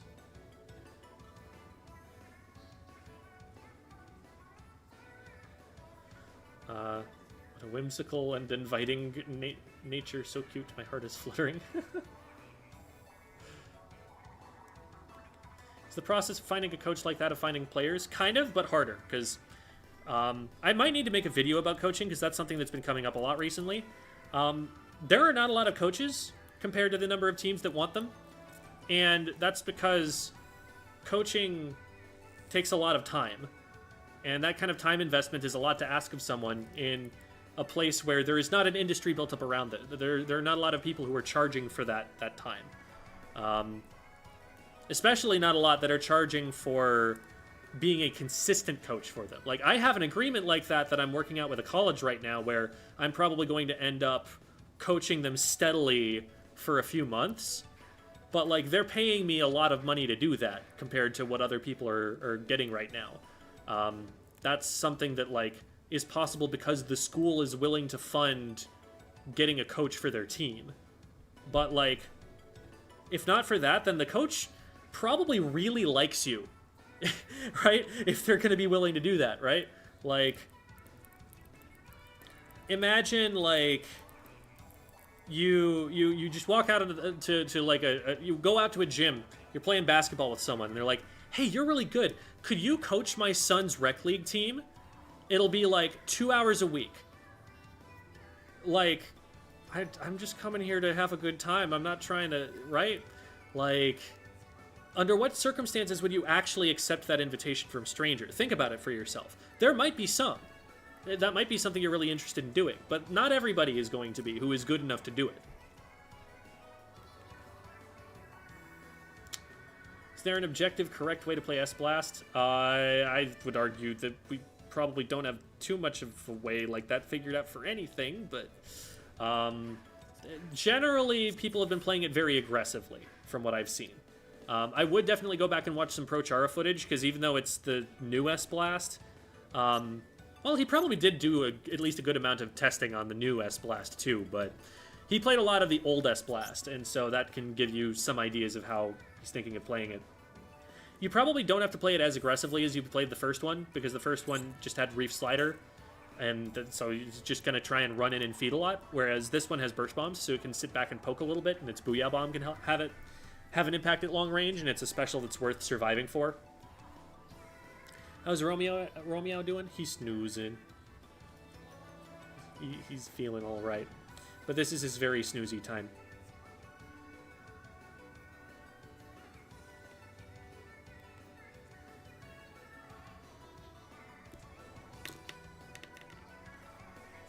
Is it possible to combine the chats? They are combined on screen. They're not combined on YouTube or Twitch. There is no way to do that. But, like, what you see on screen, I guess it's partly blocked by the cats, isn't it? But what you see on screen there is both chats. Like, that's all coming through from there.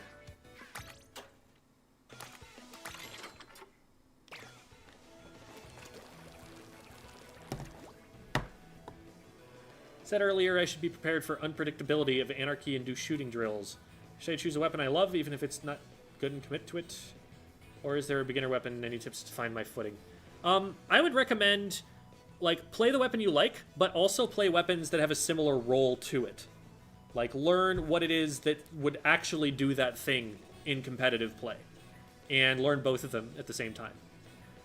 And then at some point, you might hit a point where you're like, you know what? This weapon I used to like is feeling really bad because I just get shut down in this really predictable way, and I'd rather be able to have more of an impact on the match, and at that point you switch to the other one.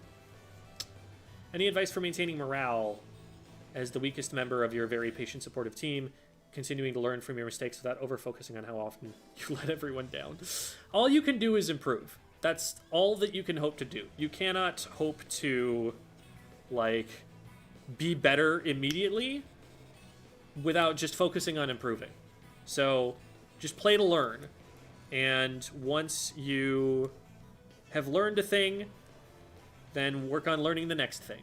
And just try and learn as much as you can. And you're in a really good environment. I would much rather be the worst player on any team than be the best player on any team. Because you have people all around you who are much better to learn from.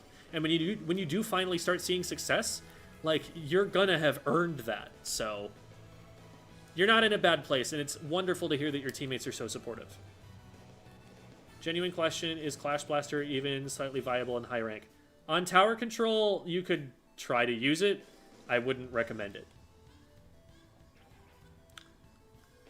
What does it mean to be streaming in the just splatting category? This! What we have been doing. This is just splatting. Welcome. Do you think Burst Bomb on Slosher would be too strong? Depending on what special it got, it could be really, really good. I don't know about too strong, but it would be kind of nuts.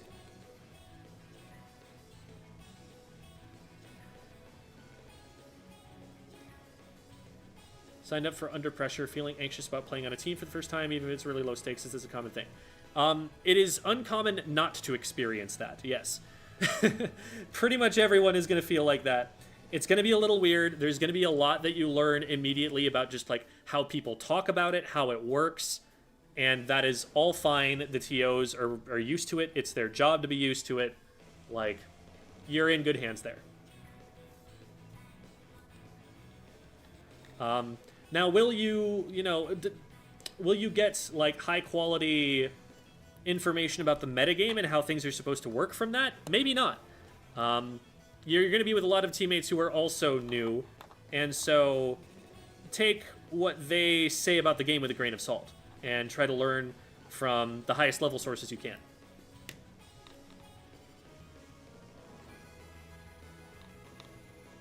Splatfest pattern, when does everyone think the next fest will be? Aren't they usually like every 2 months or something? I don't remember exactly what they are.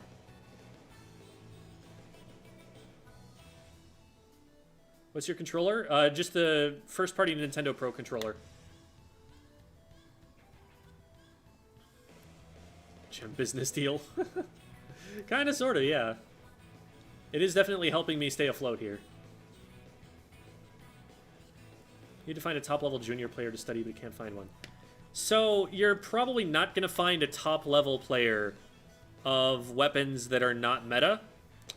You might find someone who used it once or twice in a particular situation, but you're probably not going to find a, like, consistent player who's consistently streaming. I would look to top-level Japanese tournaments, because there tends to be a lot of weapon variety there. And if someone's used it there, then you'll probably be able to see it there. But just look for, like, top-level supports and try to see how they play and what they do with the parts of the kit that they do share with you. Team captain of the Valorant varsity team at my college. Been using a lot of your advice. Also want to start making the esports room a third place like your video described. Awesome. Awesome. I'm glad that you're trying to contribute to your community like that. What time is it for you, Jem? Right now, it is 6:35 p.m. And at the time that you asked the question, it was 6:29 p.m.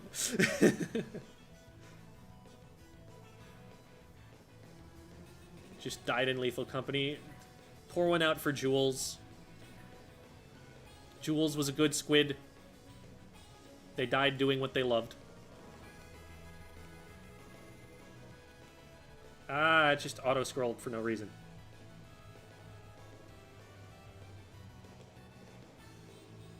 Love support when I help my team. Always loved that. How can I choose the best team for team support?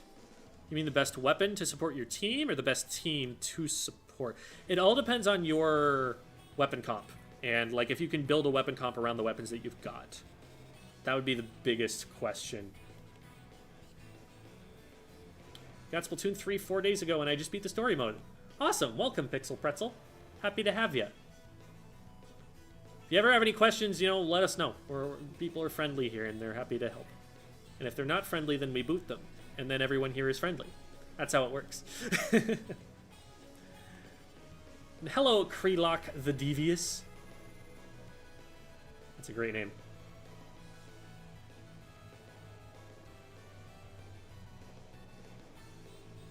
Yeah, I personally have never been a big story mode fan myself. Like, it's not the way that I prefer to play the game. It doesn't have any of the team aspect of it. It doesn't have any of the PvP aspect of it.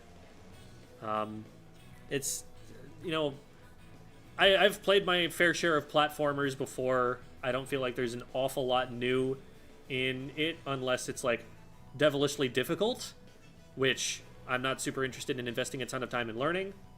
So, or it just feels, like, really, really slick and fun to move around in. But what tests me more on that kind of movement in Splatoon is playing the PvP version, so. It's just not a lot in the single player that's for me, but that's fine. I'm not going to begrudge anybody who likes it.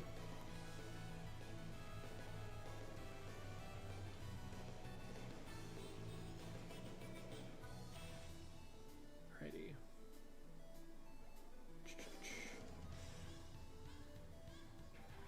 I feel the same way with my friends in Valorant being so much worse than them. Had a game where because I screwed up so much, I was talked down to by the randoms I got. Yeah. It's rough in, like, online multiplayer where they aren't as invested in you as they are if they're already your friends.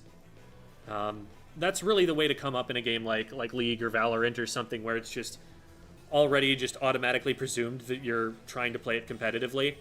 In those kinds of games, playing it solo has got to be a miserable experience at first. But you get better quick. You do get better quick in that environment. That is one thing I will say for it. Even if it is stressful. You will be friendly, or else, yes. Is there anywhere on your Discord where we can look for other players to play beginner level very casually? Yeah, I mean, just go into the normal looking for game chats and then specify that that's who you want to play with. It's very common for competitive players to put down, like, hey, I'm looking for Division 3 teammates or something like that. And then they know who it is that they want to respond. That sort of thing is fine. Have you played Celeste? That is actually what I was thinking when I was just talking about that. I haven't played Celeste. I feel like if I were to try and get into a platformer again, that would be it. But I also just am not...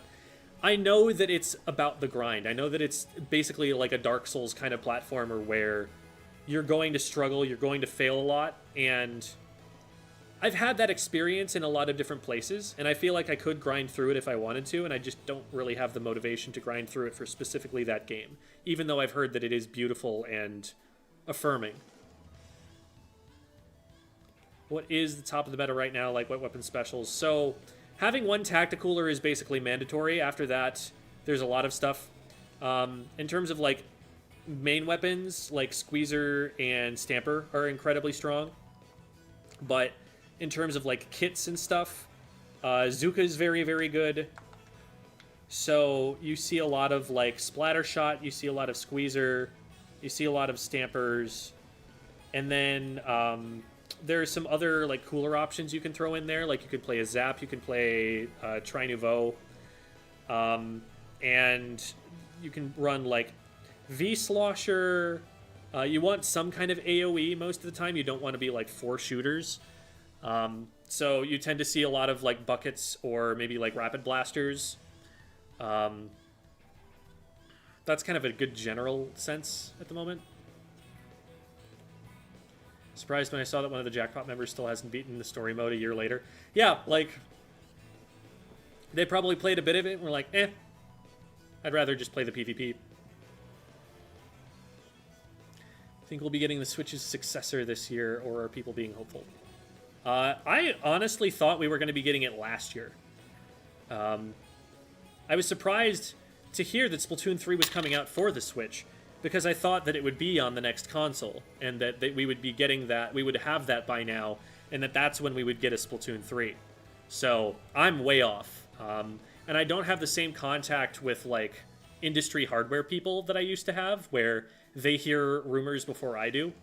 That was one of the perks of working with Bravus. I knew a guy who, like, was in touch with people who made physical hardware. Like, if you wanted a whole bunch of copies of a given video game, like, he could get those for you.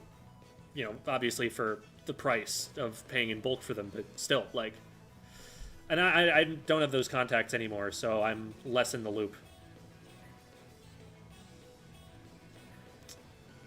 Trying to find where I used to be in the chat. I got scrolled around. Here we go. Hi, Shay. Good to see you. And welcome to Shadow Realm. First time joining it. We've got a lot of first-timers today. Maybe it's just that I'm being more talkative with the folks who are showing up and I'm seeing more of it. I don't know, but it's nice. Glad to be having so many of you new people.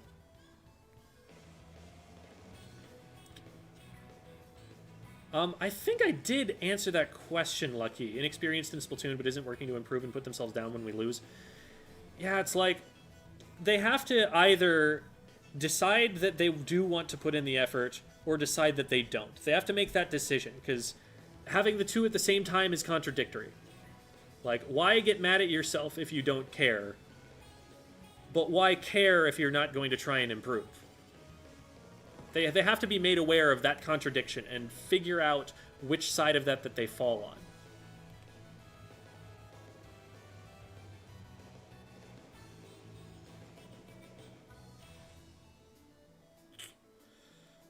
Working on a Now or Never remix? Ooh, that sounds fun. Yeah, I was going to ask, like Lucky was, like, what instrumentation you're using for that. Like, is that a Vocaloid cover or something? Or, like, are you singing it? Making a quad charger comp now because it's not quad shooter. That's going to have more problems, but okay. Good luck with that. New Nintendo consoles coming in like 2025, I think. It would make sense. I don't think we can say we know for sure, though.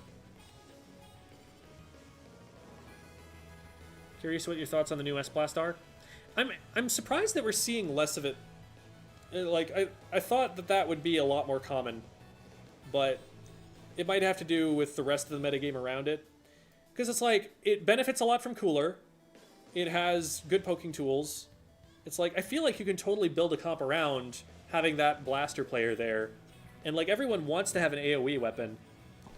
I don't get why it's not seeing more use at high level. I guess you're not going to get that many Booyah Bombs out of it, but it still seems pretty good. Am I wrong, or does the Switch still run at 30 FPS normally? Pretty sure it runs at 60.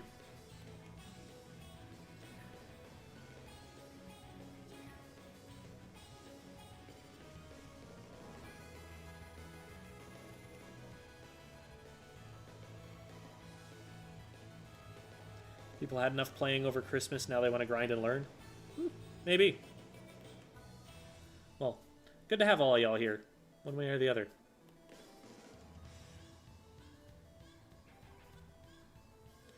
You know any good places for replay review? Like people to review for you? I mean, I do that. Heck, it could have been today if you had messaged me ahead of time, because we didn't have a VOD reviewee for today. I do this stream every Tuesday, and it usually involves a VOD review for someone. But nobody volunteered to be VOD reviewed today. So that would be one option. I also have a Medify if this timing doesn't work for you, if like you just got off of work here. But there are my links, and if you want the Medify, you can find it there. Yeah, no worries, Lucky. Right at the time you answered, my internet cut out. Oh, rip. How do you get out of S rank? I have a video on that, as it turns out. Check out my YouTube channel. Like, legitimately, that is probably a good resource for that, even though it's made for Splatoon 2. Hope the curry was good, Rose. Hope you enjoyed it. Seeing more Range Blaster than S-Blast. Yeah, that, you know, Chara probably does have a good video comparing them to each other. And, like, why he would prefer Range Blaster. It has to be main weapon based, because I know he doesn't think very much of the special. Opinion on E-Liter? It's always going to be good on niche maps, at the very least, and it's doing okay right now. I probably wouldn't use it everywhere. Pretty much every Charger player is probably going to be flexing back and forth between a few different things, depending on what they want for the map. Top 5 casual weapons? Like, are we talking... By what metric right now? Are we talking about, like, what's most likely to win, or just what's most likely to be fun, or, like, what's easiest to learn? Because those are all different answers. Breath of the Wild runs at 30. Splatoon runs at 60, though. Message later about it? Okay, cool. I'll have a VOD review for next week, then, or whenever. Volunteer as tribute? Just DM me on Discord. And that is how you set that up. Is clogged up for like a few months. It used to be. It is definitely not anymore. I don't have anything scheduled in the future for the Tuesday VOD reviews. So if that's ever something you've been interested in, but you thought you were going to have to wait, well, you don't have to wait. Except maybe now you do have to wait, because there are like already 2 people who are going to be messaging me about it. So if they both want next week, then I guess it's going to have to be a week after. But such is life. Working on the instrumental. I'll start singing it once I arrange the gibberish lyrics. Don't want to mess up the sound and make it sound cool. I like that idea.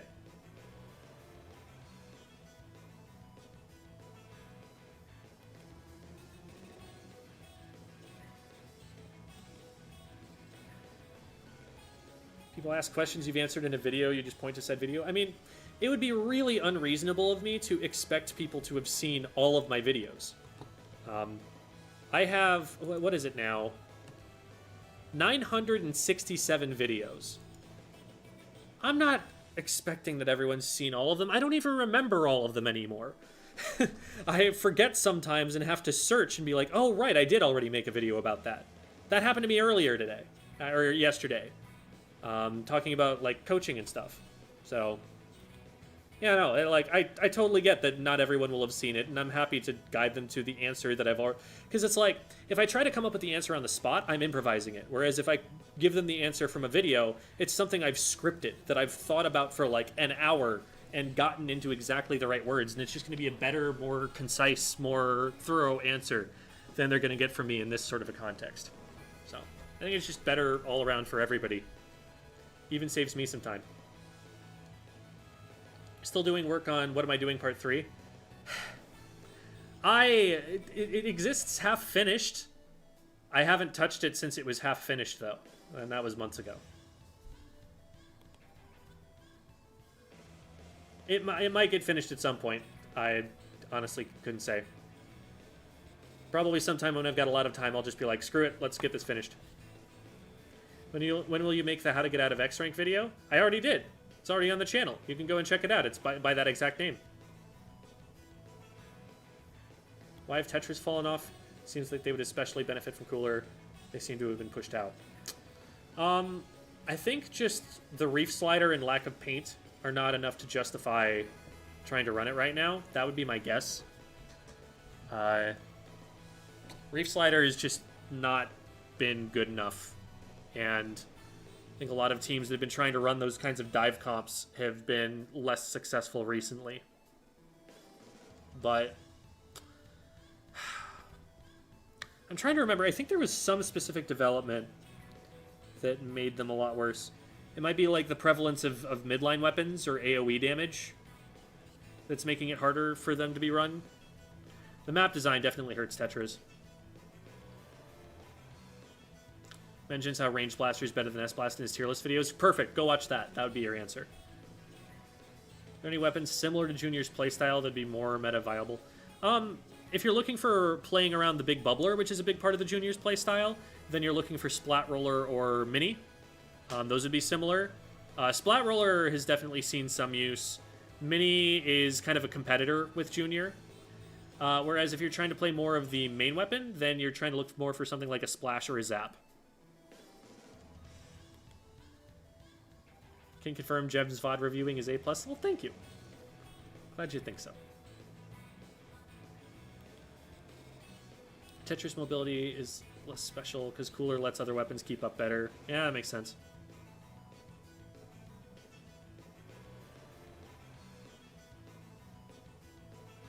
That's a lot of vids. Yep, that's what daily uploads look like after also doing uploads that were not daily for a while. Need How to Get Out of X Rank video for when I'm on a losing streak but keep readying up anyway. how to stop playing the video game, yeah. You're a good teacher then? Oh, thank you. Not to sound like a super fan, but I'm pretty sure I've seen just about every video of yours. Been here since Splatoon. Some people have. Like, sometimes people will quote one of my videos from a long time ago, and I'm like, I remember those words. Those are my words. Wow. So, that's kind of cool sometimes.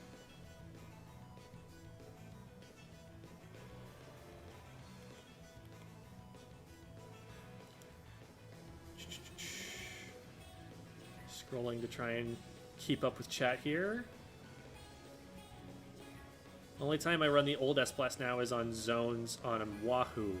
Oh, yeah, because it's got a circular, so your zone's cheesing. Yeah.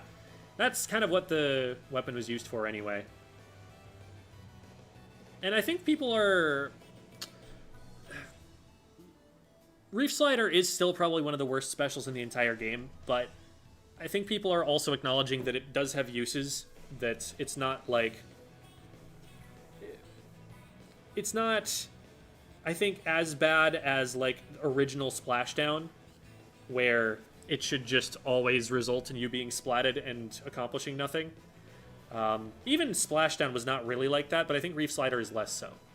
And Zones is definitely a niche where Reef Slider does work. Thought on opening Gambit for support player with Nova.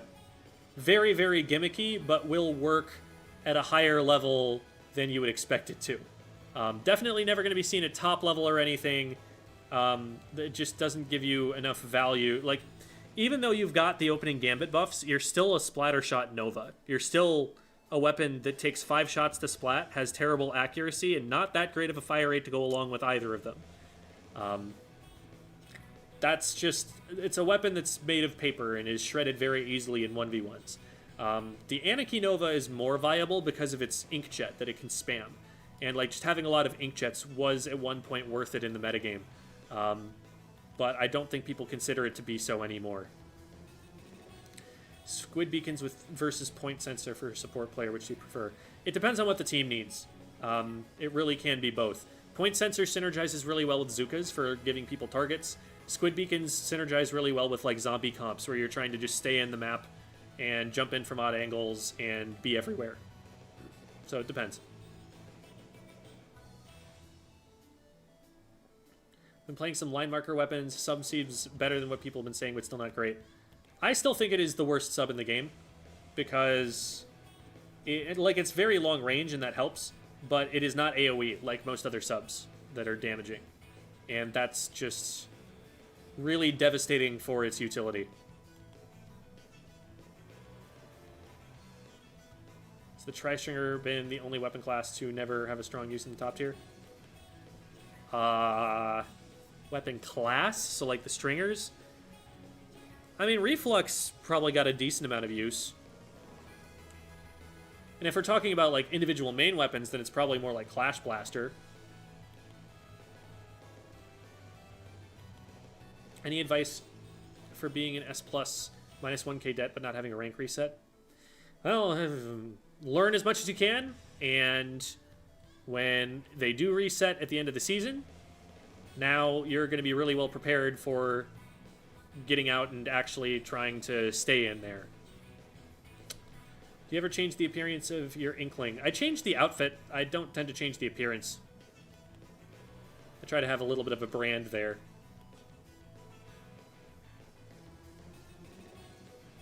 Alright. Are you in top 500? Not in any of the modes right now. I've hit that before. I think I hit like rank 10 at one point in one of the modes like early on. It was very fraudulent, but I've been there. I don't tend to focus on my solo queue rank too much. Like, I'm literally, at this point, as long as I'm above 2k, I'm like, I'm good, I'm fine. I can play X rank at the highest level, you know, that you can have access to, and the same matchmaking as everybody else whenever I want to, as long as I'm above 2k. So once I get above 2k, I lose a lot of motivation to ever climb further.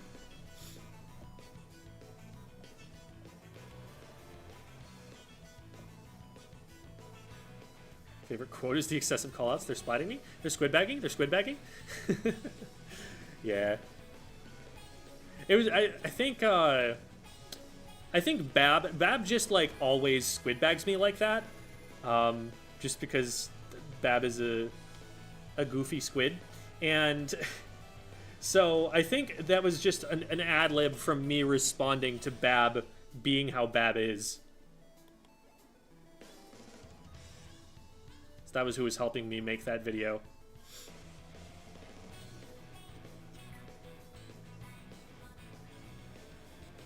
Should I give up on Glugas because they're too hard, even though I like playing with them more than other weapons? Nah, go for it.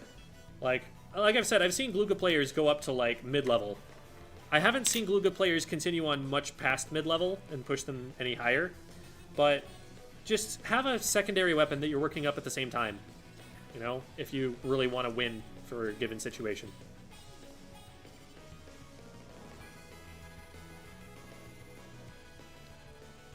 Can you explain what I mean by build a comp?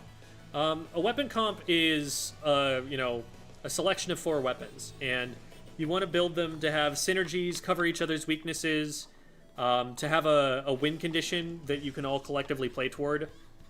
And that is the single most complex part of the metagame.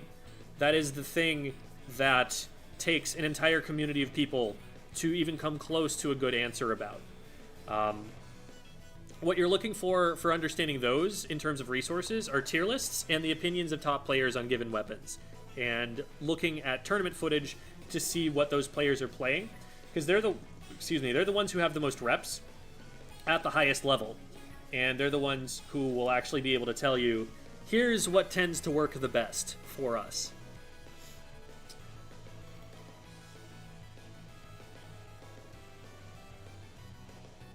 I played Try as a backline in my team in my first tourney. We got destroyed. Did give me one funny clip of 3 people dying. Oh, Try Stringer. Try Stringer. When people say Try, they generally mean Try Slosher, because that weapon was out first. That makes sense.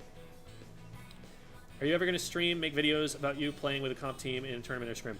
I have done that before, and it has tended not to do as well. People have been less interested.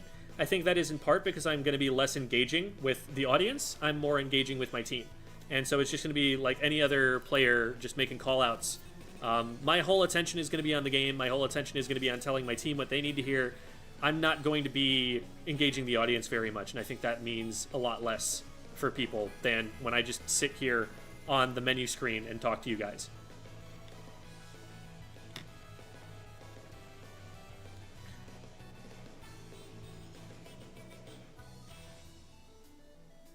Thank you for the great answers. Yeah, no problem. That's what I'm here for.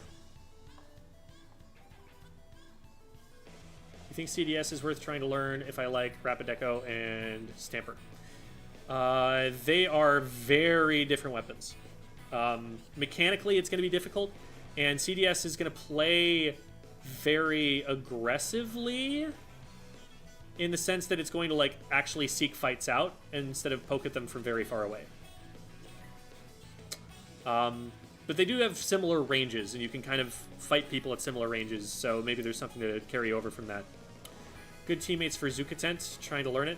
Nautilus works pretty well with Tent because it likes to just sit right behind the shield and be able to fire with impunity. Or just anything that wants to push from the other direction, and like... There's a lot that I can work with because it's pretty independent. But that's one thing that has synergy with it.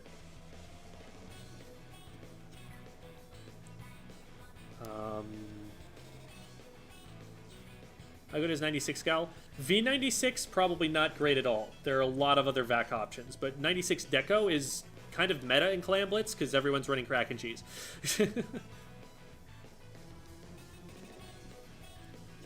Fave call out is, I'm squidbagging them back.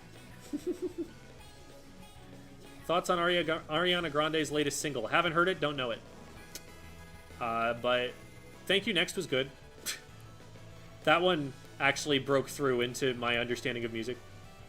Like, that one was mainstream enough that I heard it. And I actually like the message of that one. So, who knows? Maybe it's great.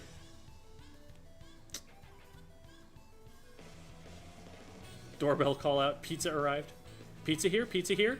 Getting pizza? Getting pizza?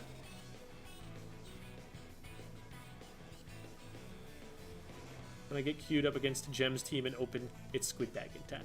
Yeah, that's okay, Jules. You're allowed to squidbag me. Yeah, it's fine. I know that it is done with love.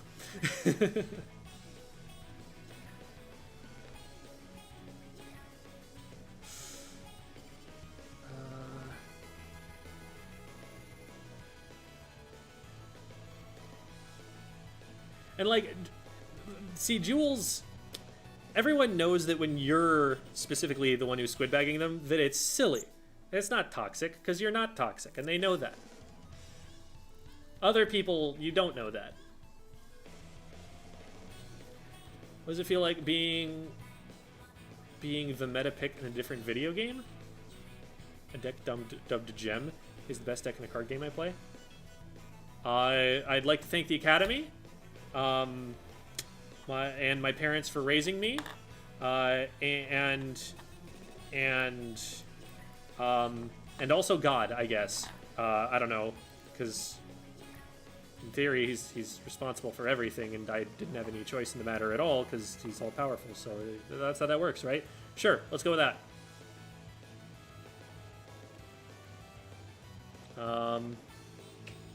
Recently started playing more Anarchy.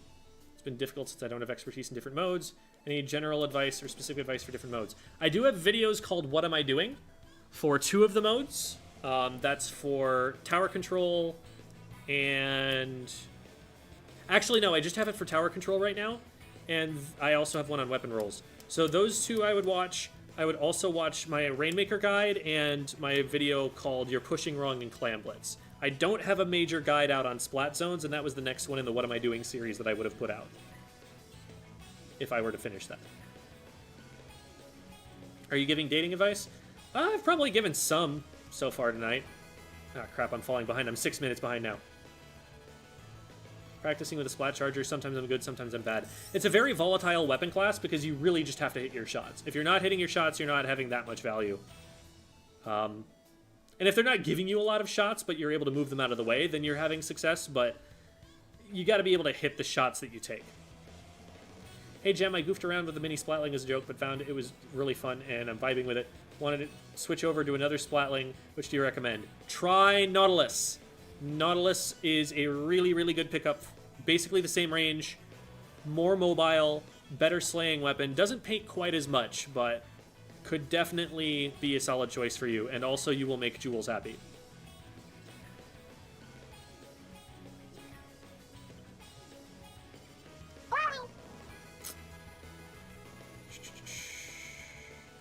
Not mentioned, not love a good 52 to play behind the wall.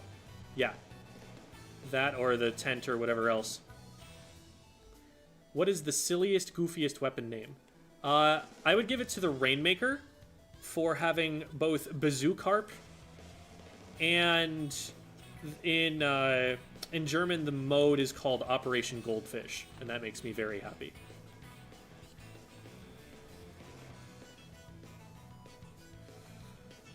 Thoughts on Dreadringer ever being a meta pick, especially with better kit? With a better kit, absolutely. Like, the main weapon is fine. I think it's the fact that it got saddled with Reef Slider. Reef Slider does have some synergy with it, and that makes it not as bad. I still don't think it's... I think it would still be better with another kit. And if it does get a kit that really goes well with it, it could absolutely pop off. But right now... There's some hype building up around it, and people are definitely going to start pushing it and testing it. I feel like it's going to be more of a flavor of the month kind of idea than it is going to be something that sticks. But I've been wrong before.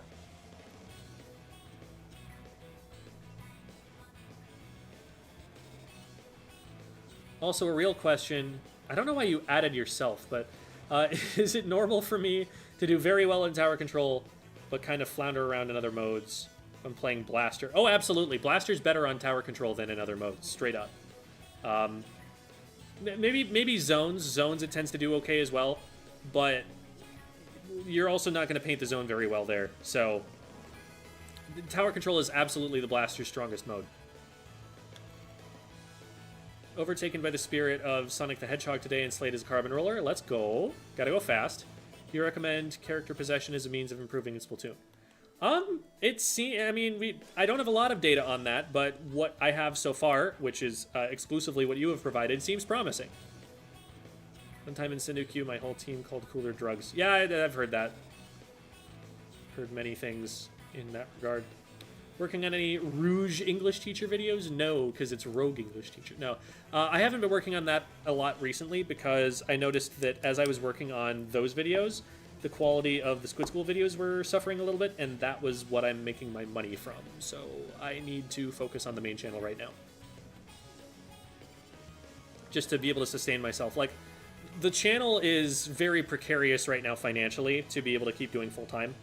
I am, at the moment, losing money. And I'm trying to get back to a point where it's stable and I'm making a little bit. So there are some plans in the works, but that's where my priorities are right now, just being able to keep doing this. Is 96 deco good for someone who doesn't play shooters that much?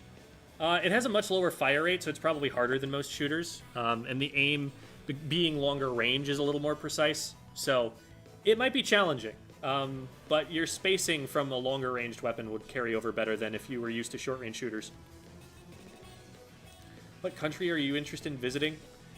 Australia. I feel like Australia would be chill.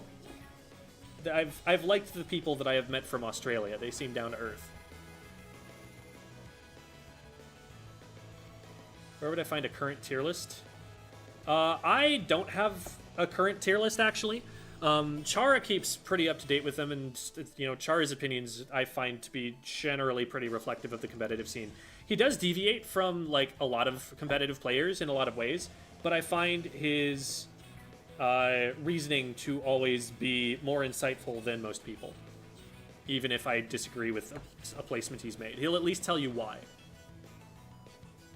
Power of God in anime, absolutely. Something like that. You're pushing wrong in Clan Blitz. Yep, that's the name of the video that I made. I don't remember what this is in reference to. I only squid bag if the opponent squid bagged me first. By a nickel for every time that happened, I would have 2 nickels.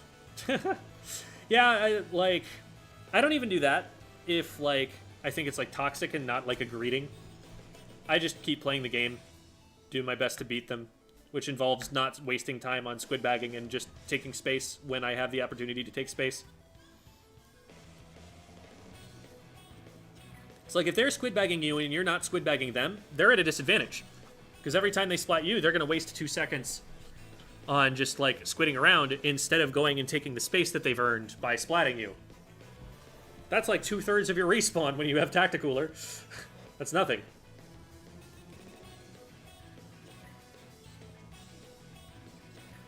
Squid bagging is a sign of peace. It can be.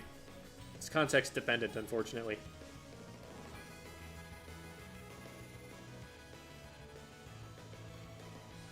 Yeah, Bazoo Carp is just the best. Oh, right, and it's called the Goldfish Canona. The Goldfish Cannon. So there's a little Operation Goldfish, and then it's the Goldfish Canona.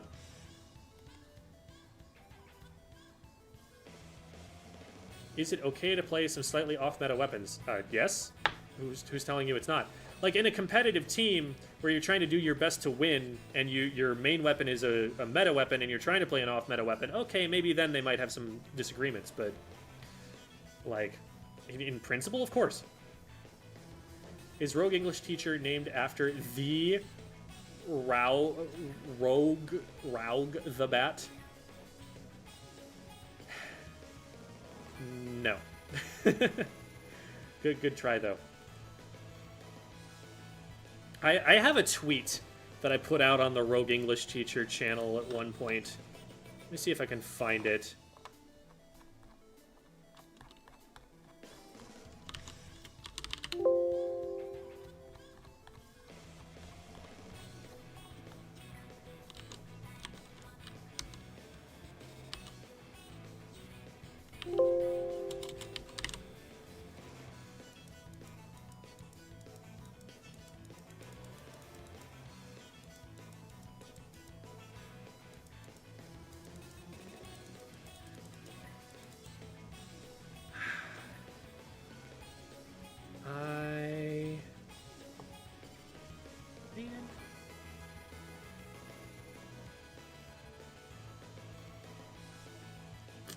There was a tweet that I had about that, but I can't find it now. Oh, here it is.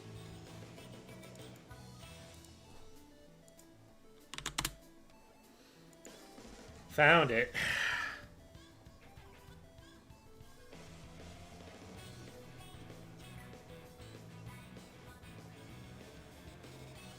Topic of Rogue versus Rouge. I used to think it was Alliance Rouge because it was a French team.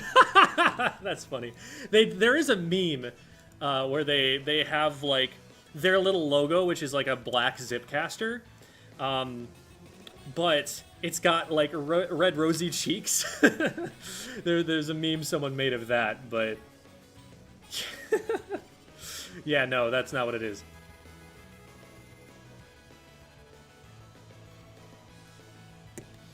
Yeah. I need tips on getting more consistent flicks on shooters and not running out of turning space. Higher sensitivity is how you don't run out of space to turn. One other thing you can do is use the right stick. So, like, if I'm already at full turn and I need to go a little further, I can just and get a little bit more and get a range of motion from that. But I set myself up. I have max sense, but even on, like, 3.5 or something, you can set yourself up so that you can do a 180 and then go another 90 and still not crack your wrists in half. And that is really all that you really need. After that, you know, you should probably be moving and resetting instead of standing still for that long. Tips for Ultra Stamp. So I do have a little... There's a little bit of that I talk about on the professional development on the... Excuse me, the Sploosh with an old coach of mine, Dio. There is a part of that video where we talk about it, and I would go and listen to the way that he words it because he knows it better than I do. But don't forget that you can also just throw it if you're not going to get much out of using it at melee range. And it does block a lot of stuff, so there's some situations where you can kind of just crash in and smash a lot of stuff all at once. It's good for entering big bubblers or for popping Rainmaker Shield. So there are some uses for it. It's just definitely situational. You can't just, like, Donkey Kong your way in and hope that you're going to succeed.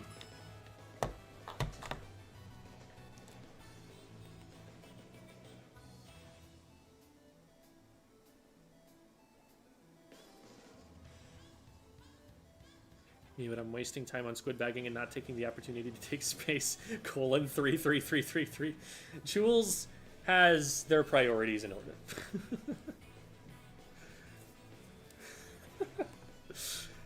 You going to play X Battles today? I don't know, maybe. Make an updated version of how to get out of all ranks of Splatoon 3. So there are two reasons that I haven't done that. Number one, I would be completely repeating myself from the Splatoon 2 video. I do not think that very much of that has changed. Number two, the ranks in Splatoon 3 are not as conducive to me making such a video, in that once you hit S+, it's done. There's no further video beyond that, and they're a lot more mixed up. And secondly, because you can't have a separate letter rank on each mode.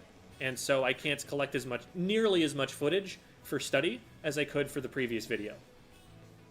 I also don't have the Smurf accounts available that I used to when I was working for Bravus Esports, and they had a whole bunch of different switches that I could use.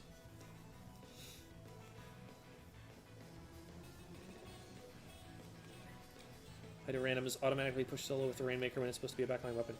Because they haven't watched my videos.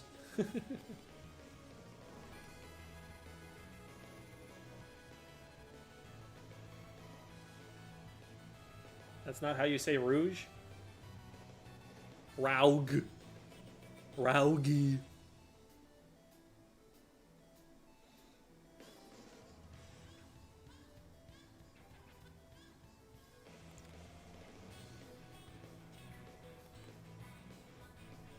Be fun to watch Rouge English Teacher at some point, but it would be uncanny to me that you would swear. Yeah, I don't do that a ton in those videos. But I also tackle a lot of subject matter that is weirder than swearing. Like, that Doja Cat video is very sexual, and the Clowncore video would be off-putting to a lot of people.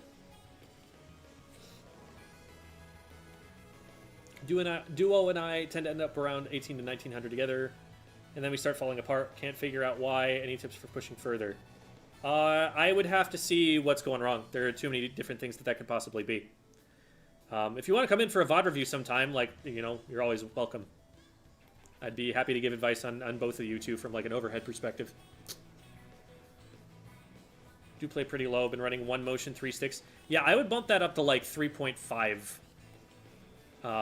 At least, like, 3. 3 is not bad. 3 is a good place to...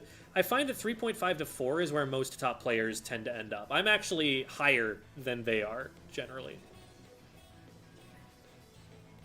Wouldn't think you'd be the YouTuber to swear a lot. Yeah, I mean, there are a lot of things that people wouldn't think, but it's like, something that's always stuck with me is at Riptide. Mind you, a water park tournament, right? I'm out there at the pool because it's the water park tournament, and we had like a designated 2 hours where it was just people who were, you know, at the tournament at the water park. So of course I'm gonna go. But people were like, "Wow, I'm surprised that you showed up here. That you would, you know, just be there in a swimsuit with your shirt off and stuff." I'm like, I even did that when I was a teacher, mind you. Like, we had a class trip at one point where The students who got like good grades and didn't have like discipline problems, one of their rewards at the end of the year was to go on a water park field trip, and I was a chaperone for that, and I went there and I swam, right? And it's like we're human beings too, but there's something to, I think, the image of authority that we always try to project as teachers that makes us not want to show ourselves as often in those kinds of situations where we're maybe a little bit more vulnerable. And like I do cultivate that image to an extent as a creator, but not so much so that like I'm not gonna go to the pool at Riptide. Like, I've even cursed on stream from time to time when I find it to be appropriate. So, I don't know. I think that cursing is a lot more okay than people give it credit for. Thanks for the sub, Boba Sucker. A sucker for boba tea, perhaps?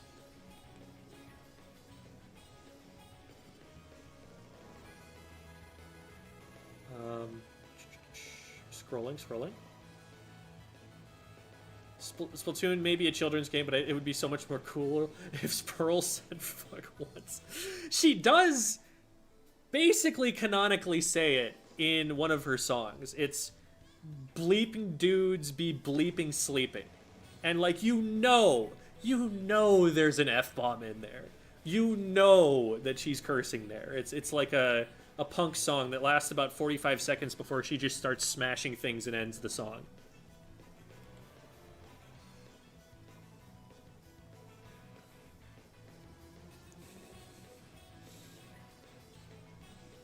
Reverse sweep the X-Rank ticket? Let's go, Jamie. I actually reverse swept a series ticket last night, I think. I was pretty happy with that. Speaking of VOD review, would you prefer a VOD of our peak or typical gameplay? Both of them will give us a lot to talk about. Like, if you're doing well, I will tell you all about all of the things your opponents should be punishing that they aren't.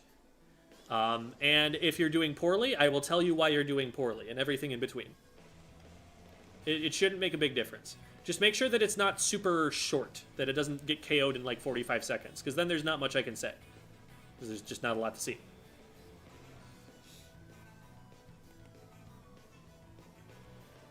Your blind moment at Riptide. Oh, right, because Devi wears glasses and had to not have the glasses on while swimming.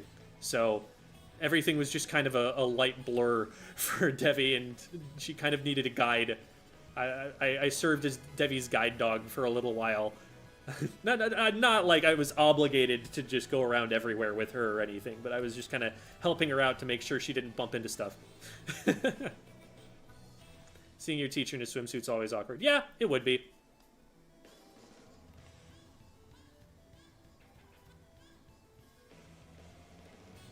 Heard you curse on stream like 2 years ago. It's been more recent than that.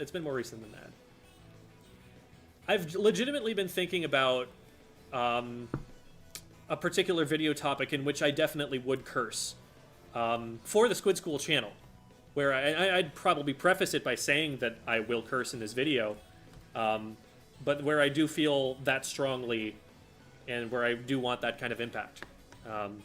So it's not something that's off the table. It's just something you use at the appropriate time. Keep missing things happening on my screen. For example, die very often to splat bombs I don't notice, which is very common. And something that helps with splat bombs is to visualize a circle around them, and that circle is death. Because the little splat bomb doesn't look as big and scary as the explosion around the splat bomb, and it's really the explosion you're scared of. By the way, the person who I am responding to right now, Yuvin, which is spelled Ljovynn, they are the best table turf player in the world. And I actually just finished shooting a video with them earlier on some table turf stuff. So if you have ever had table turf questions, that is the singular person that would probably be best to talk to on the planet.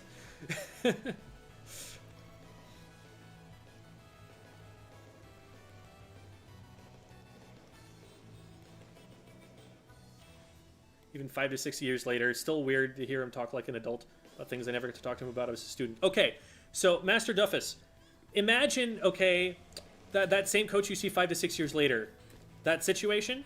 Now compare it to, there is a woman that was my colleague who had been teaching for twice as long as I had been alive. I was 21. She had been a teacher for 42 years. All right? And I don't call this person Mrs. So-and-so. I called her by her first name. Think about how massively that upends your sense of, like, hierarchy.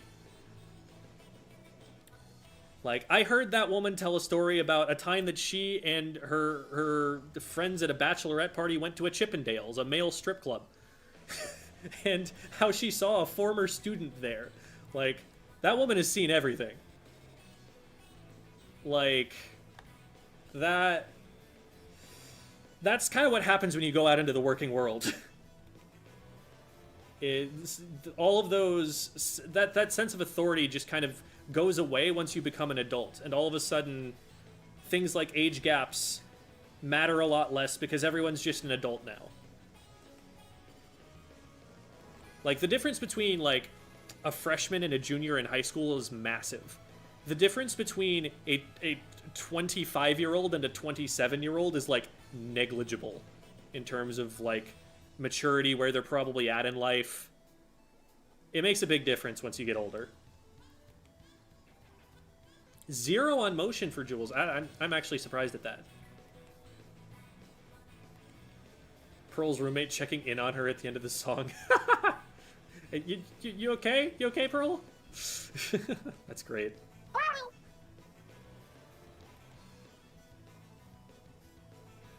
What's the sickest Trizuka trick shot you can hit right now? In the training room? I don't know.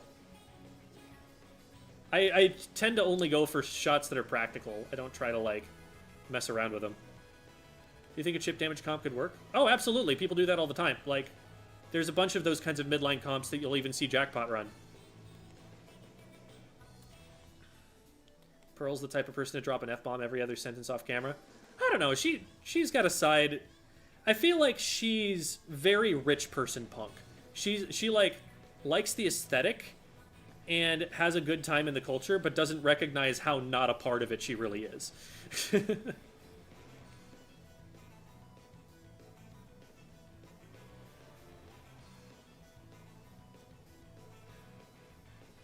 You're able to do reviews on Sundays. Sundays are for Silicon. I don't know if I have any slots on Metafy available for that, but if they were, they would be, like, evening, probably.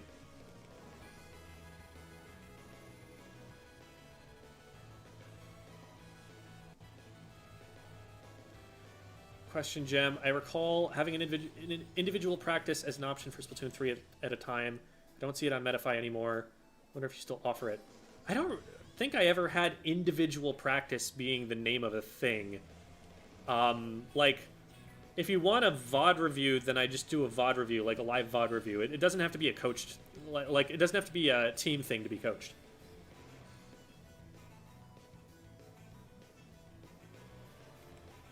Mom was a teacher, and during summer, colleagues told us not to call them Miss, but by their first name, and we were like, no way. Yeah, it does feel weird. But it's also something that, like, I think it was very important for them to treat me that way, for them to tell me, no, just, I'm your colleague, you can call me first name now, because it made me step up into the position of authority that I needed to occupy to be effective as a teacher in the classroom. I no longer had the luxury of being subservient, I guess. That's not the word to use for students. Of being, like, below someone else in terms of authority in the power structure. Like, I was an authority figure at that point, and I needed to act like it, and I needed to get used to that. And so it was good. And I've also found that, like, with the people that I have worked with professionally who are older than me, they've been surprisingly very open-minded, more so than I expected they were going to be. Like, if there was something that I suggested that they knew wasn't a good idea and that they disagreed with, they would very gently talk to me about how, well, here's what I think would happen if we were to do that, and to walk me to the correct answer. But also, they've been very willing to hear what new ideas I was bringing in as a young person who didn't have a lot of experience, like what new perspectives I could offer. And they've been very interested in hearing those. And I've always thought that was really cool. And I look up to those people that I've worked with to a significant degree in that respect. Like, those are the kinds of people who don't get old, right? They don't get old and crotchety. Not only that, but, like, those are the kinds of people who just, like, keep themselves in shape and, like, keep their minds fresh. And, like, I aspire to be like that. I think that's really cool. My anti-socialness is preventing me from doing any job that includes talking to strangers face-to-face in the future for that reason. I don't remember what reason that would have been, but... yeah, no worries, Chow. I'm always happy to work with, you know, whoever in that environment. The team practice offering is longer simply because there's more to talk about when there are 4 people that I need to be giving feedback to. And that there's team coordination stuff that you're just not going to have in a solo context to talk about. And game planning. That's also something you can't do. So, like, all of those steps make it so that I need more time to work with a team effectively. Explainer Brigader. Hello. What advice would you have for starting to play comp? Not just Splatoon, but in general. Oh, okay. I mean, you've got to find where the community is and have information feeds about what tournaments are happening and how that community usually works, because they're all going to be different. Like, Splatoon is primarily like Twitter and Discord, but other places are going to have different hubs, and you need to find that hub and really tap yourself into it. Make friends with players who are much better than you, because they will be phenomenal resources, and that will make it so that you're invested in them, and you know, be their fan, but they'll also invest in you and be your coach. And they're also the people who are just going to be in touch with more people because they have been there for a long time and they know everybody. And so that'll be really helpful. Develop a very strong competitive mindset, learning-focused, process-oriented, not results-oriented mindset. That's going to be something that any competitive endeavor is going to teach you. That's extremely important for progressing.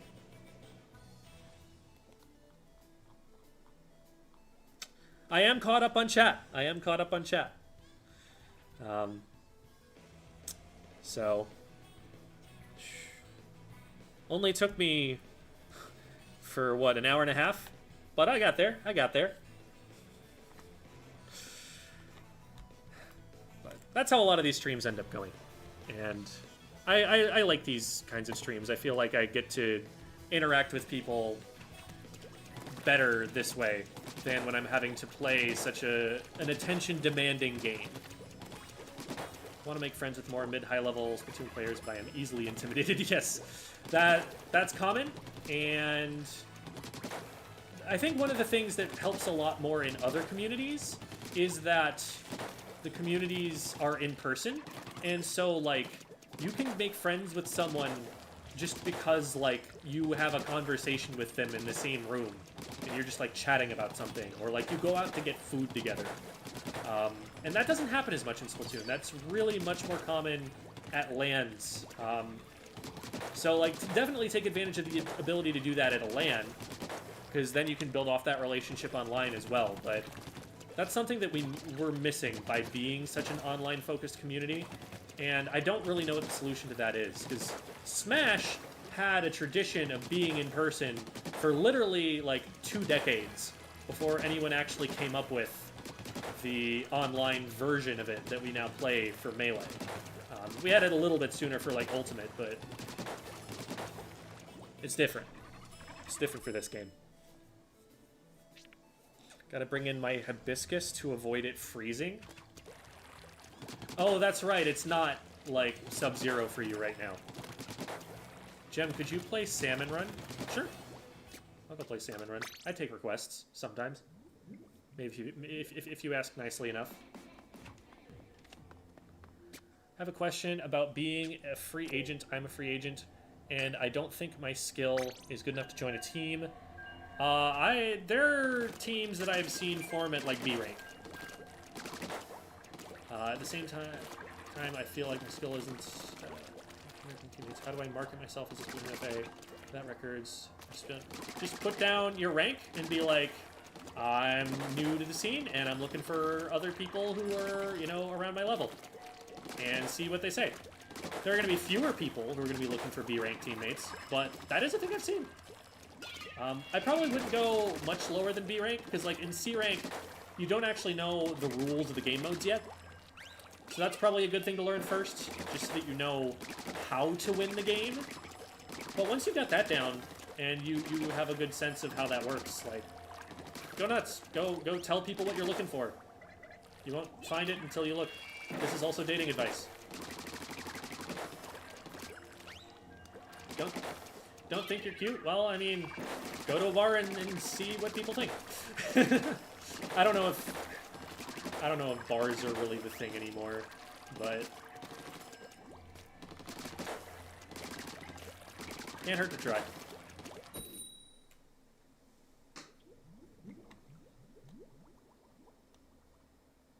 S+, you're more than qualified. Go for it.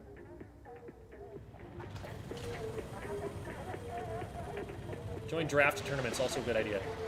Do you play Dark Souls? Yes, I've beaten Dark Souls multiple times on multiple different builds. Beautiful game.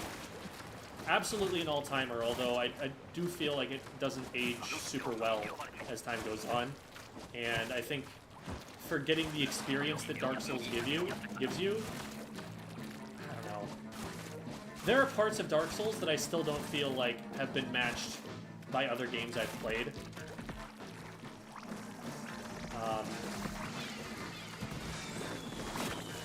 I don't want to say too much more than that in case people haven't played it yet.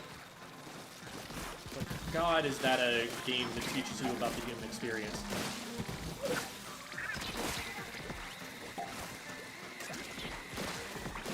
I should not be here. I should not be doing this. They fell in the water while they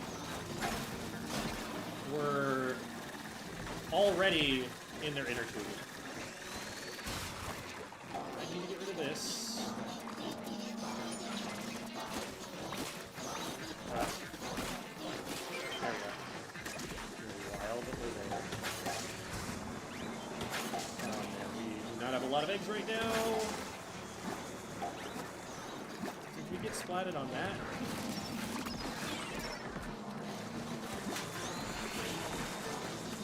Oh man. There's just not a lot of eggs being collected.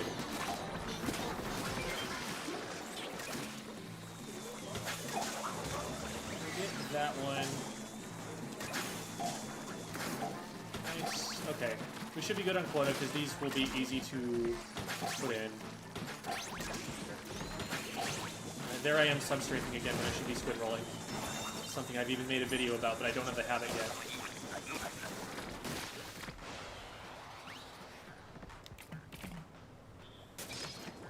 What do you think of today's challenge? Is it worth to try pop Rainmaker right away for all the ink? Oh, I don't know what the challenge is today. Someone will have to explain that to me. Your name is something to do with his eyes? So my competitive team, if that's what the question is Future Sight, which is why we have the lowercase sigma, because it looks like an eye. We missed the basket there, but okay now.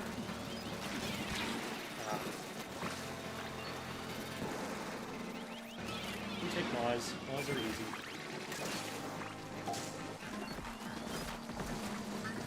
Do the thing.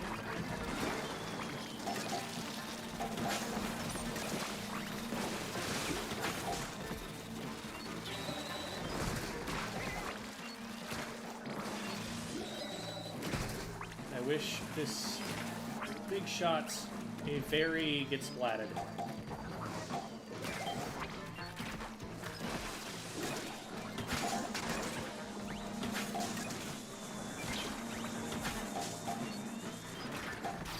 We're much better on quota right now.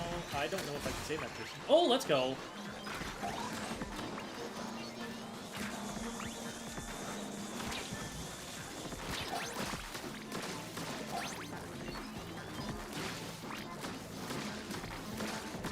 I can't even get into play at the moment. It's fine. I'm drawing a lot of lessers.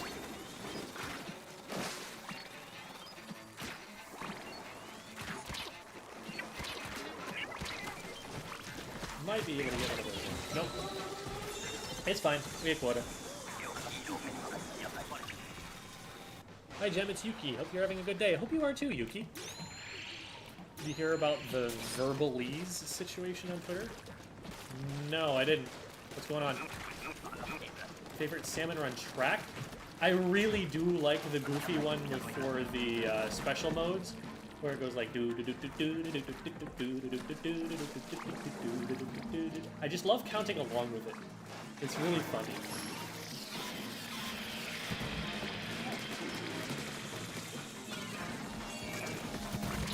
Hey, stop that, stop that. Oh, come on!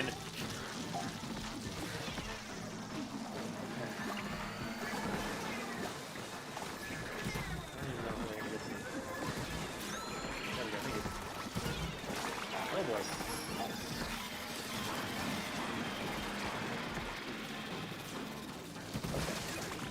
Okay. Get rid of some of the big shots.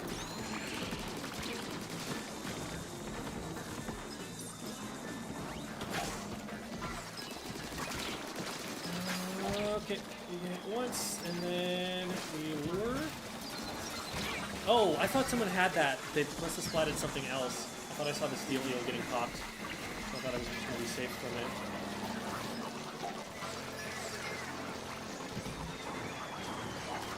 Eels, please stop following me like this.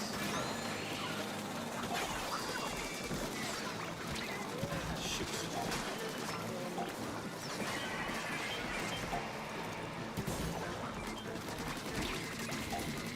You not. Okay, we're just going to send all of these eggs to the basket and pray that someone is there to deliver them.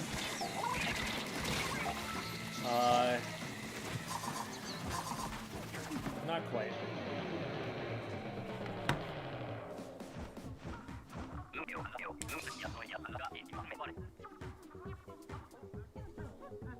Alright, well now I'm really behind on chat.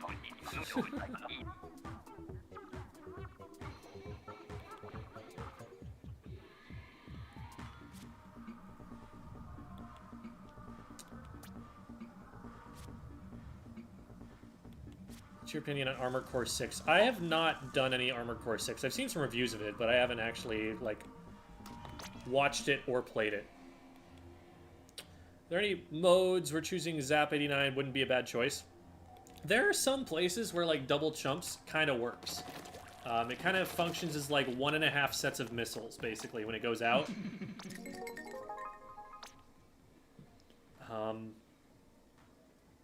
So, like, I've seen it. Just... it hasn't been messed with for a while.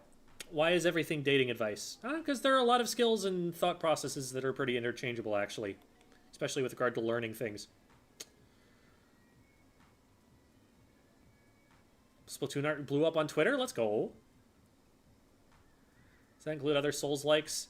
I have played the Dark Souls sequels, and I am especially a fan of Dark Souls 3. I think Elden Ring is very good, but it doesn't give me the same feelings that I had about the original Dark Souls or Dark Souls 3.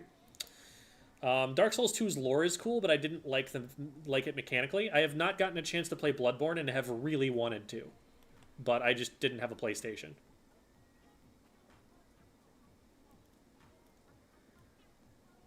Is there a good way to stay consistent with Splatoon battles? Competition swimming, my biggest thing was not being consistent.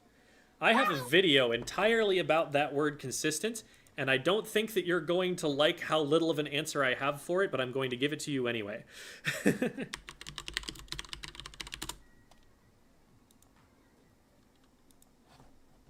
Here is the video about consistency for whaleys.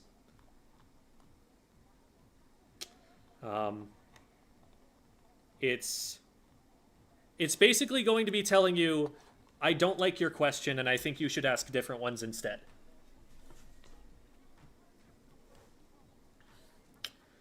Favorite kind of silly comp, Sunday comp? I don't know, one that's is funny to play, I think. Helps a lot.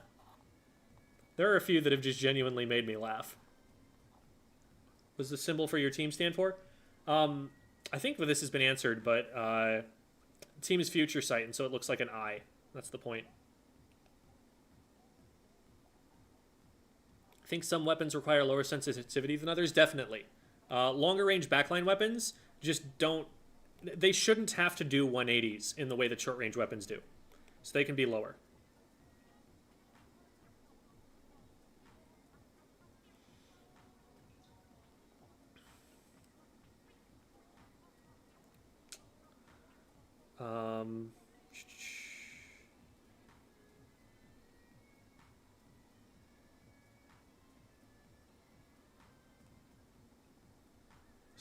Scrolling.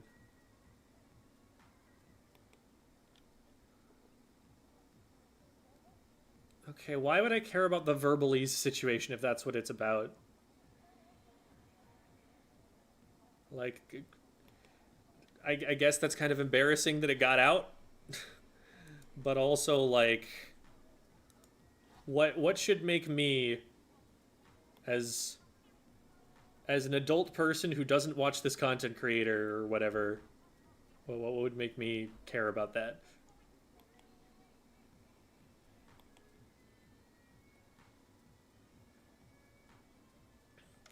Do you think a Booyah Bomb Curling Bomb 52 kit would do? Booyah Bomb is very good for the 52. Curling Bomb would mean that it plays very aggressively. That could work. I could see that working. I'd like to see it have something that it's never had before. Like, give it a Splat Bomb and see what happens. That might break it, but who knows? If it had a Splat Bomb, I would definitely play it. Way more than I probably play the current one.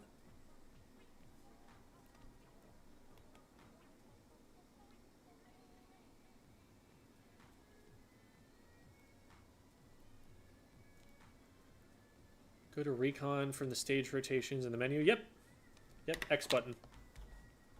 Do I want this? No. Oh my god, so many hacker jackets. Don't want that. Don't want that. Don't want that. And don't want that. Ooh, I have... What do you even spend the gold ones on? There are stealth jump boots? What? I need to be farming for that. I had no idea. Oh, and that's Ninja Squid. Wait, I want some of these. I would very much like another stealth jump shoe and another Ninja Squid shirt. Ugh. That means I have to play more Salmon Run.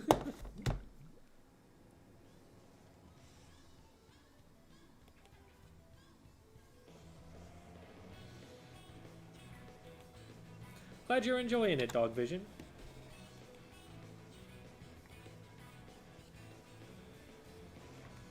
Get 333 gold scales for a banner. I don't need a banner. I need to win. Spend the gold ones on Cap of Legend. Play a game with L3D? Sure.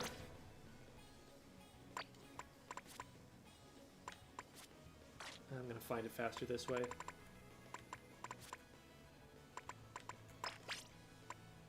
What do I want on that? Probably mostly the same stuff I've got here. Sure, that looks good.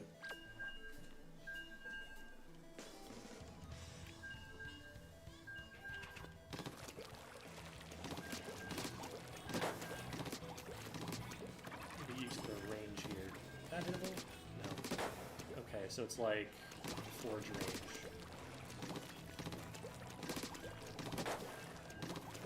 I played the K-Pro in Splatoon 2. That's kind of my point of reference. Maybe a little bit shorter than Pro range.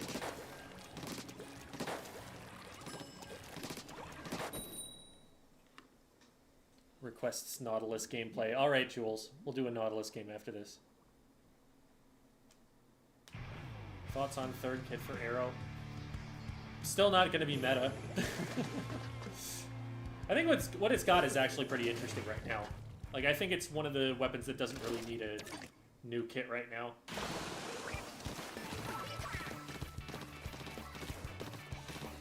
Just needs a better main weapon.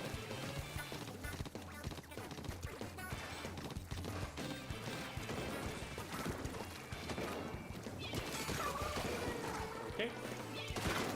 Please go away. Oh boy. I cannot be here. That's a splatter shot play. I'm like, wait a minute. I cannot move through enemy ink very fast. I should not be doing this.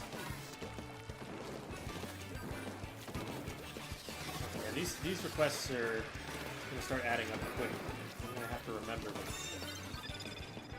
Perhaps I have made a mistake.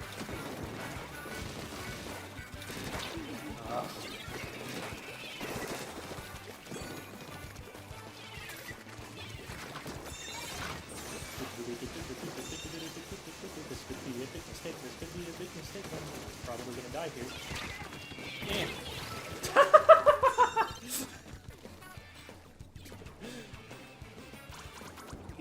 What a time for the hammer to expire.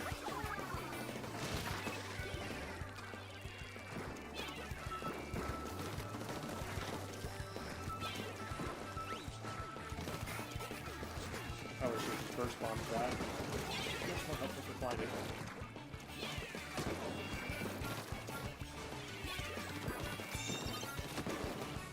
Ugh, it's so hard to approach the E-leader with this weapon, because I have so low mobility, but like not that much range to compensate for it.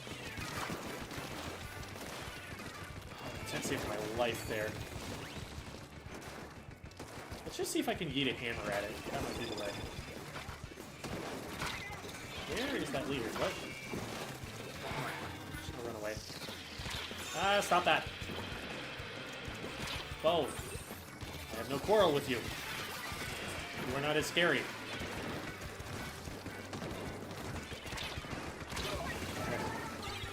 I also don't win the DPS race against the 52, so I kind of just had to leave.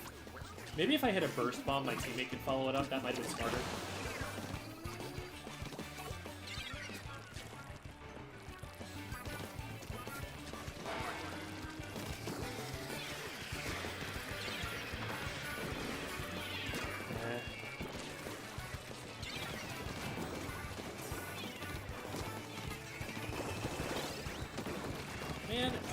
Why are we not collapsing in the tower right now? I'm covering one side. I was expecting someone to attack the other side much sooner than that.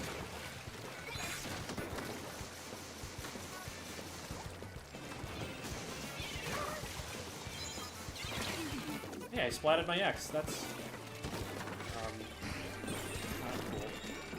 cool.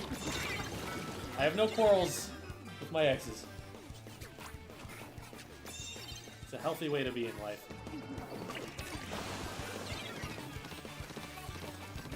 Yeah.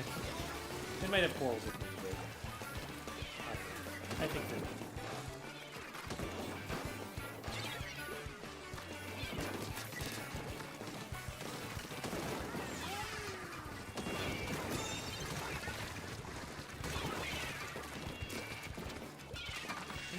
Maybe not. I'd like to be able to live, thank you. Let's crash this.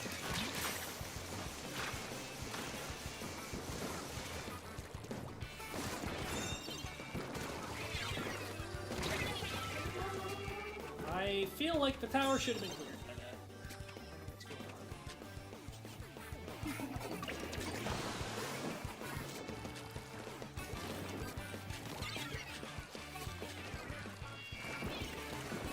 Oh boy. Did not mean to fall.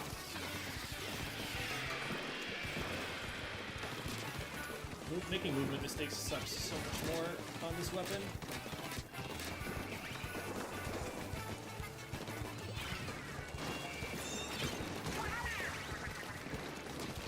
One behind us still, but we can take that player out first. And then just ride this away from him. See if the E-leader tries to take snipe. If they do, I can just hammer at them. No, they're going to take top right. Let's get some paint on the ground, just to start rolling a little bit. Now I'm about to go this time.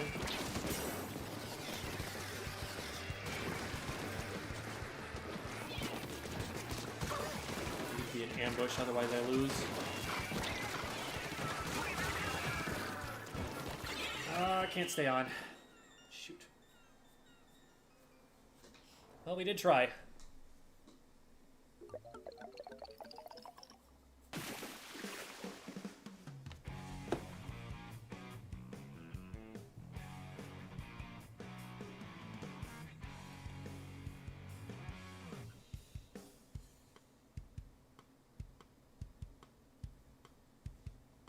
Trigger mention. Hello, Z-Tech. I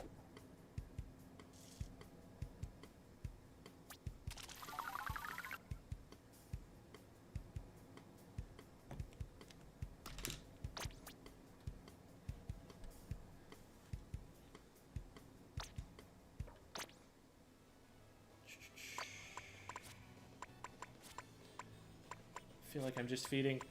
What you could do is maybe go into replay review and just check things out and see what in particular is going on.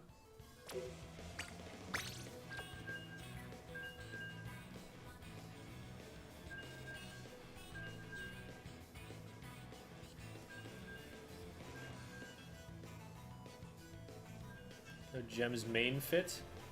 Yeah, I'm wearing it. This is it right here.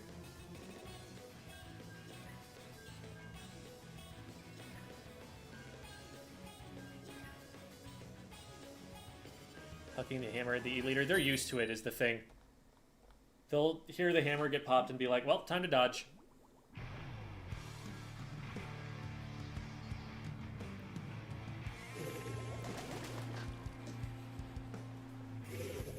Alright, we'll do the Sorella 10th and then we'll do a Hydra, and then I'm going to need to leave for team practice. In fact, actually, I might need to stop after the S10th looking at the time right now.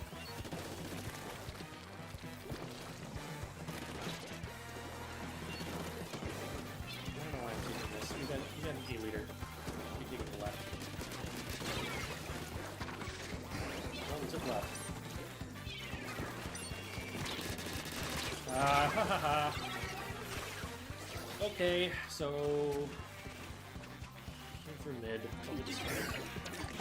Oof.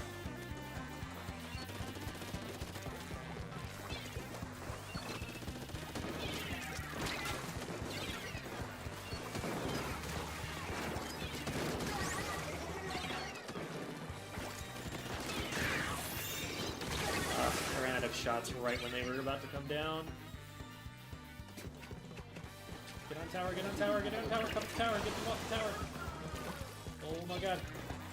We cannot allow them to stay on the tower. Get on the tower! What else can we do there? That was so preventable.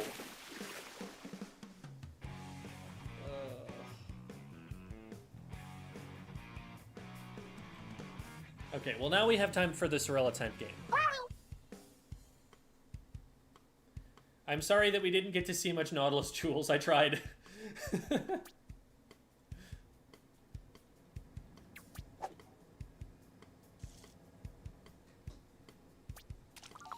Splatoon team just won our esports game. Congratulations, Jellyfish or Dumb. Test? What are you testing, Jamie? Tent. There.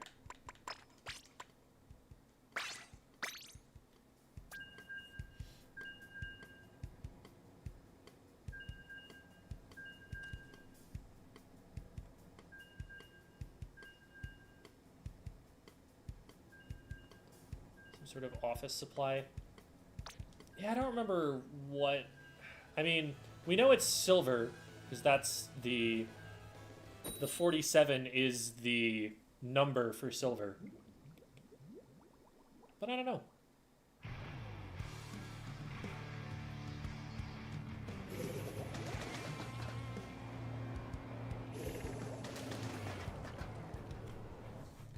How dare you not follow on Twitch?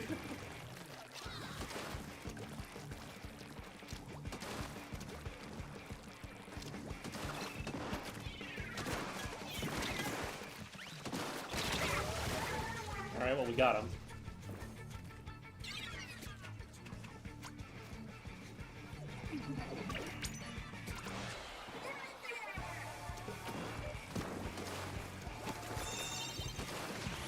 We have advantage here. Clear trap in this platform. And now we know every time that we start to approach the try, we need to be moving in such a way that they miss when they try to shoot over the top.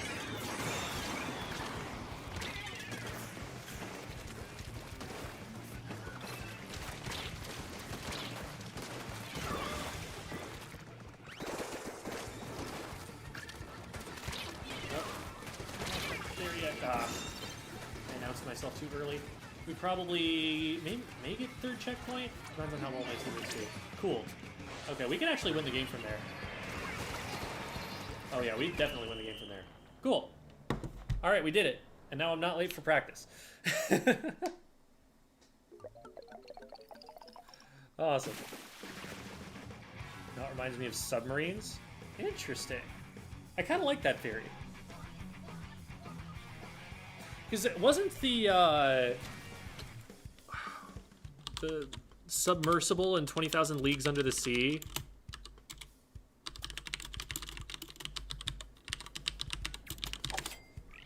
The Nautilus, yeah. The vessel commanded by Captain Nemo.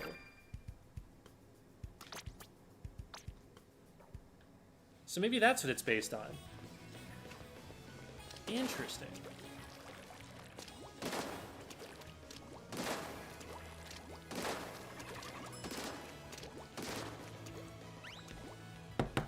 Written by Jules Verne.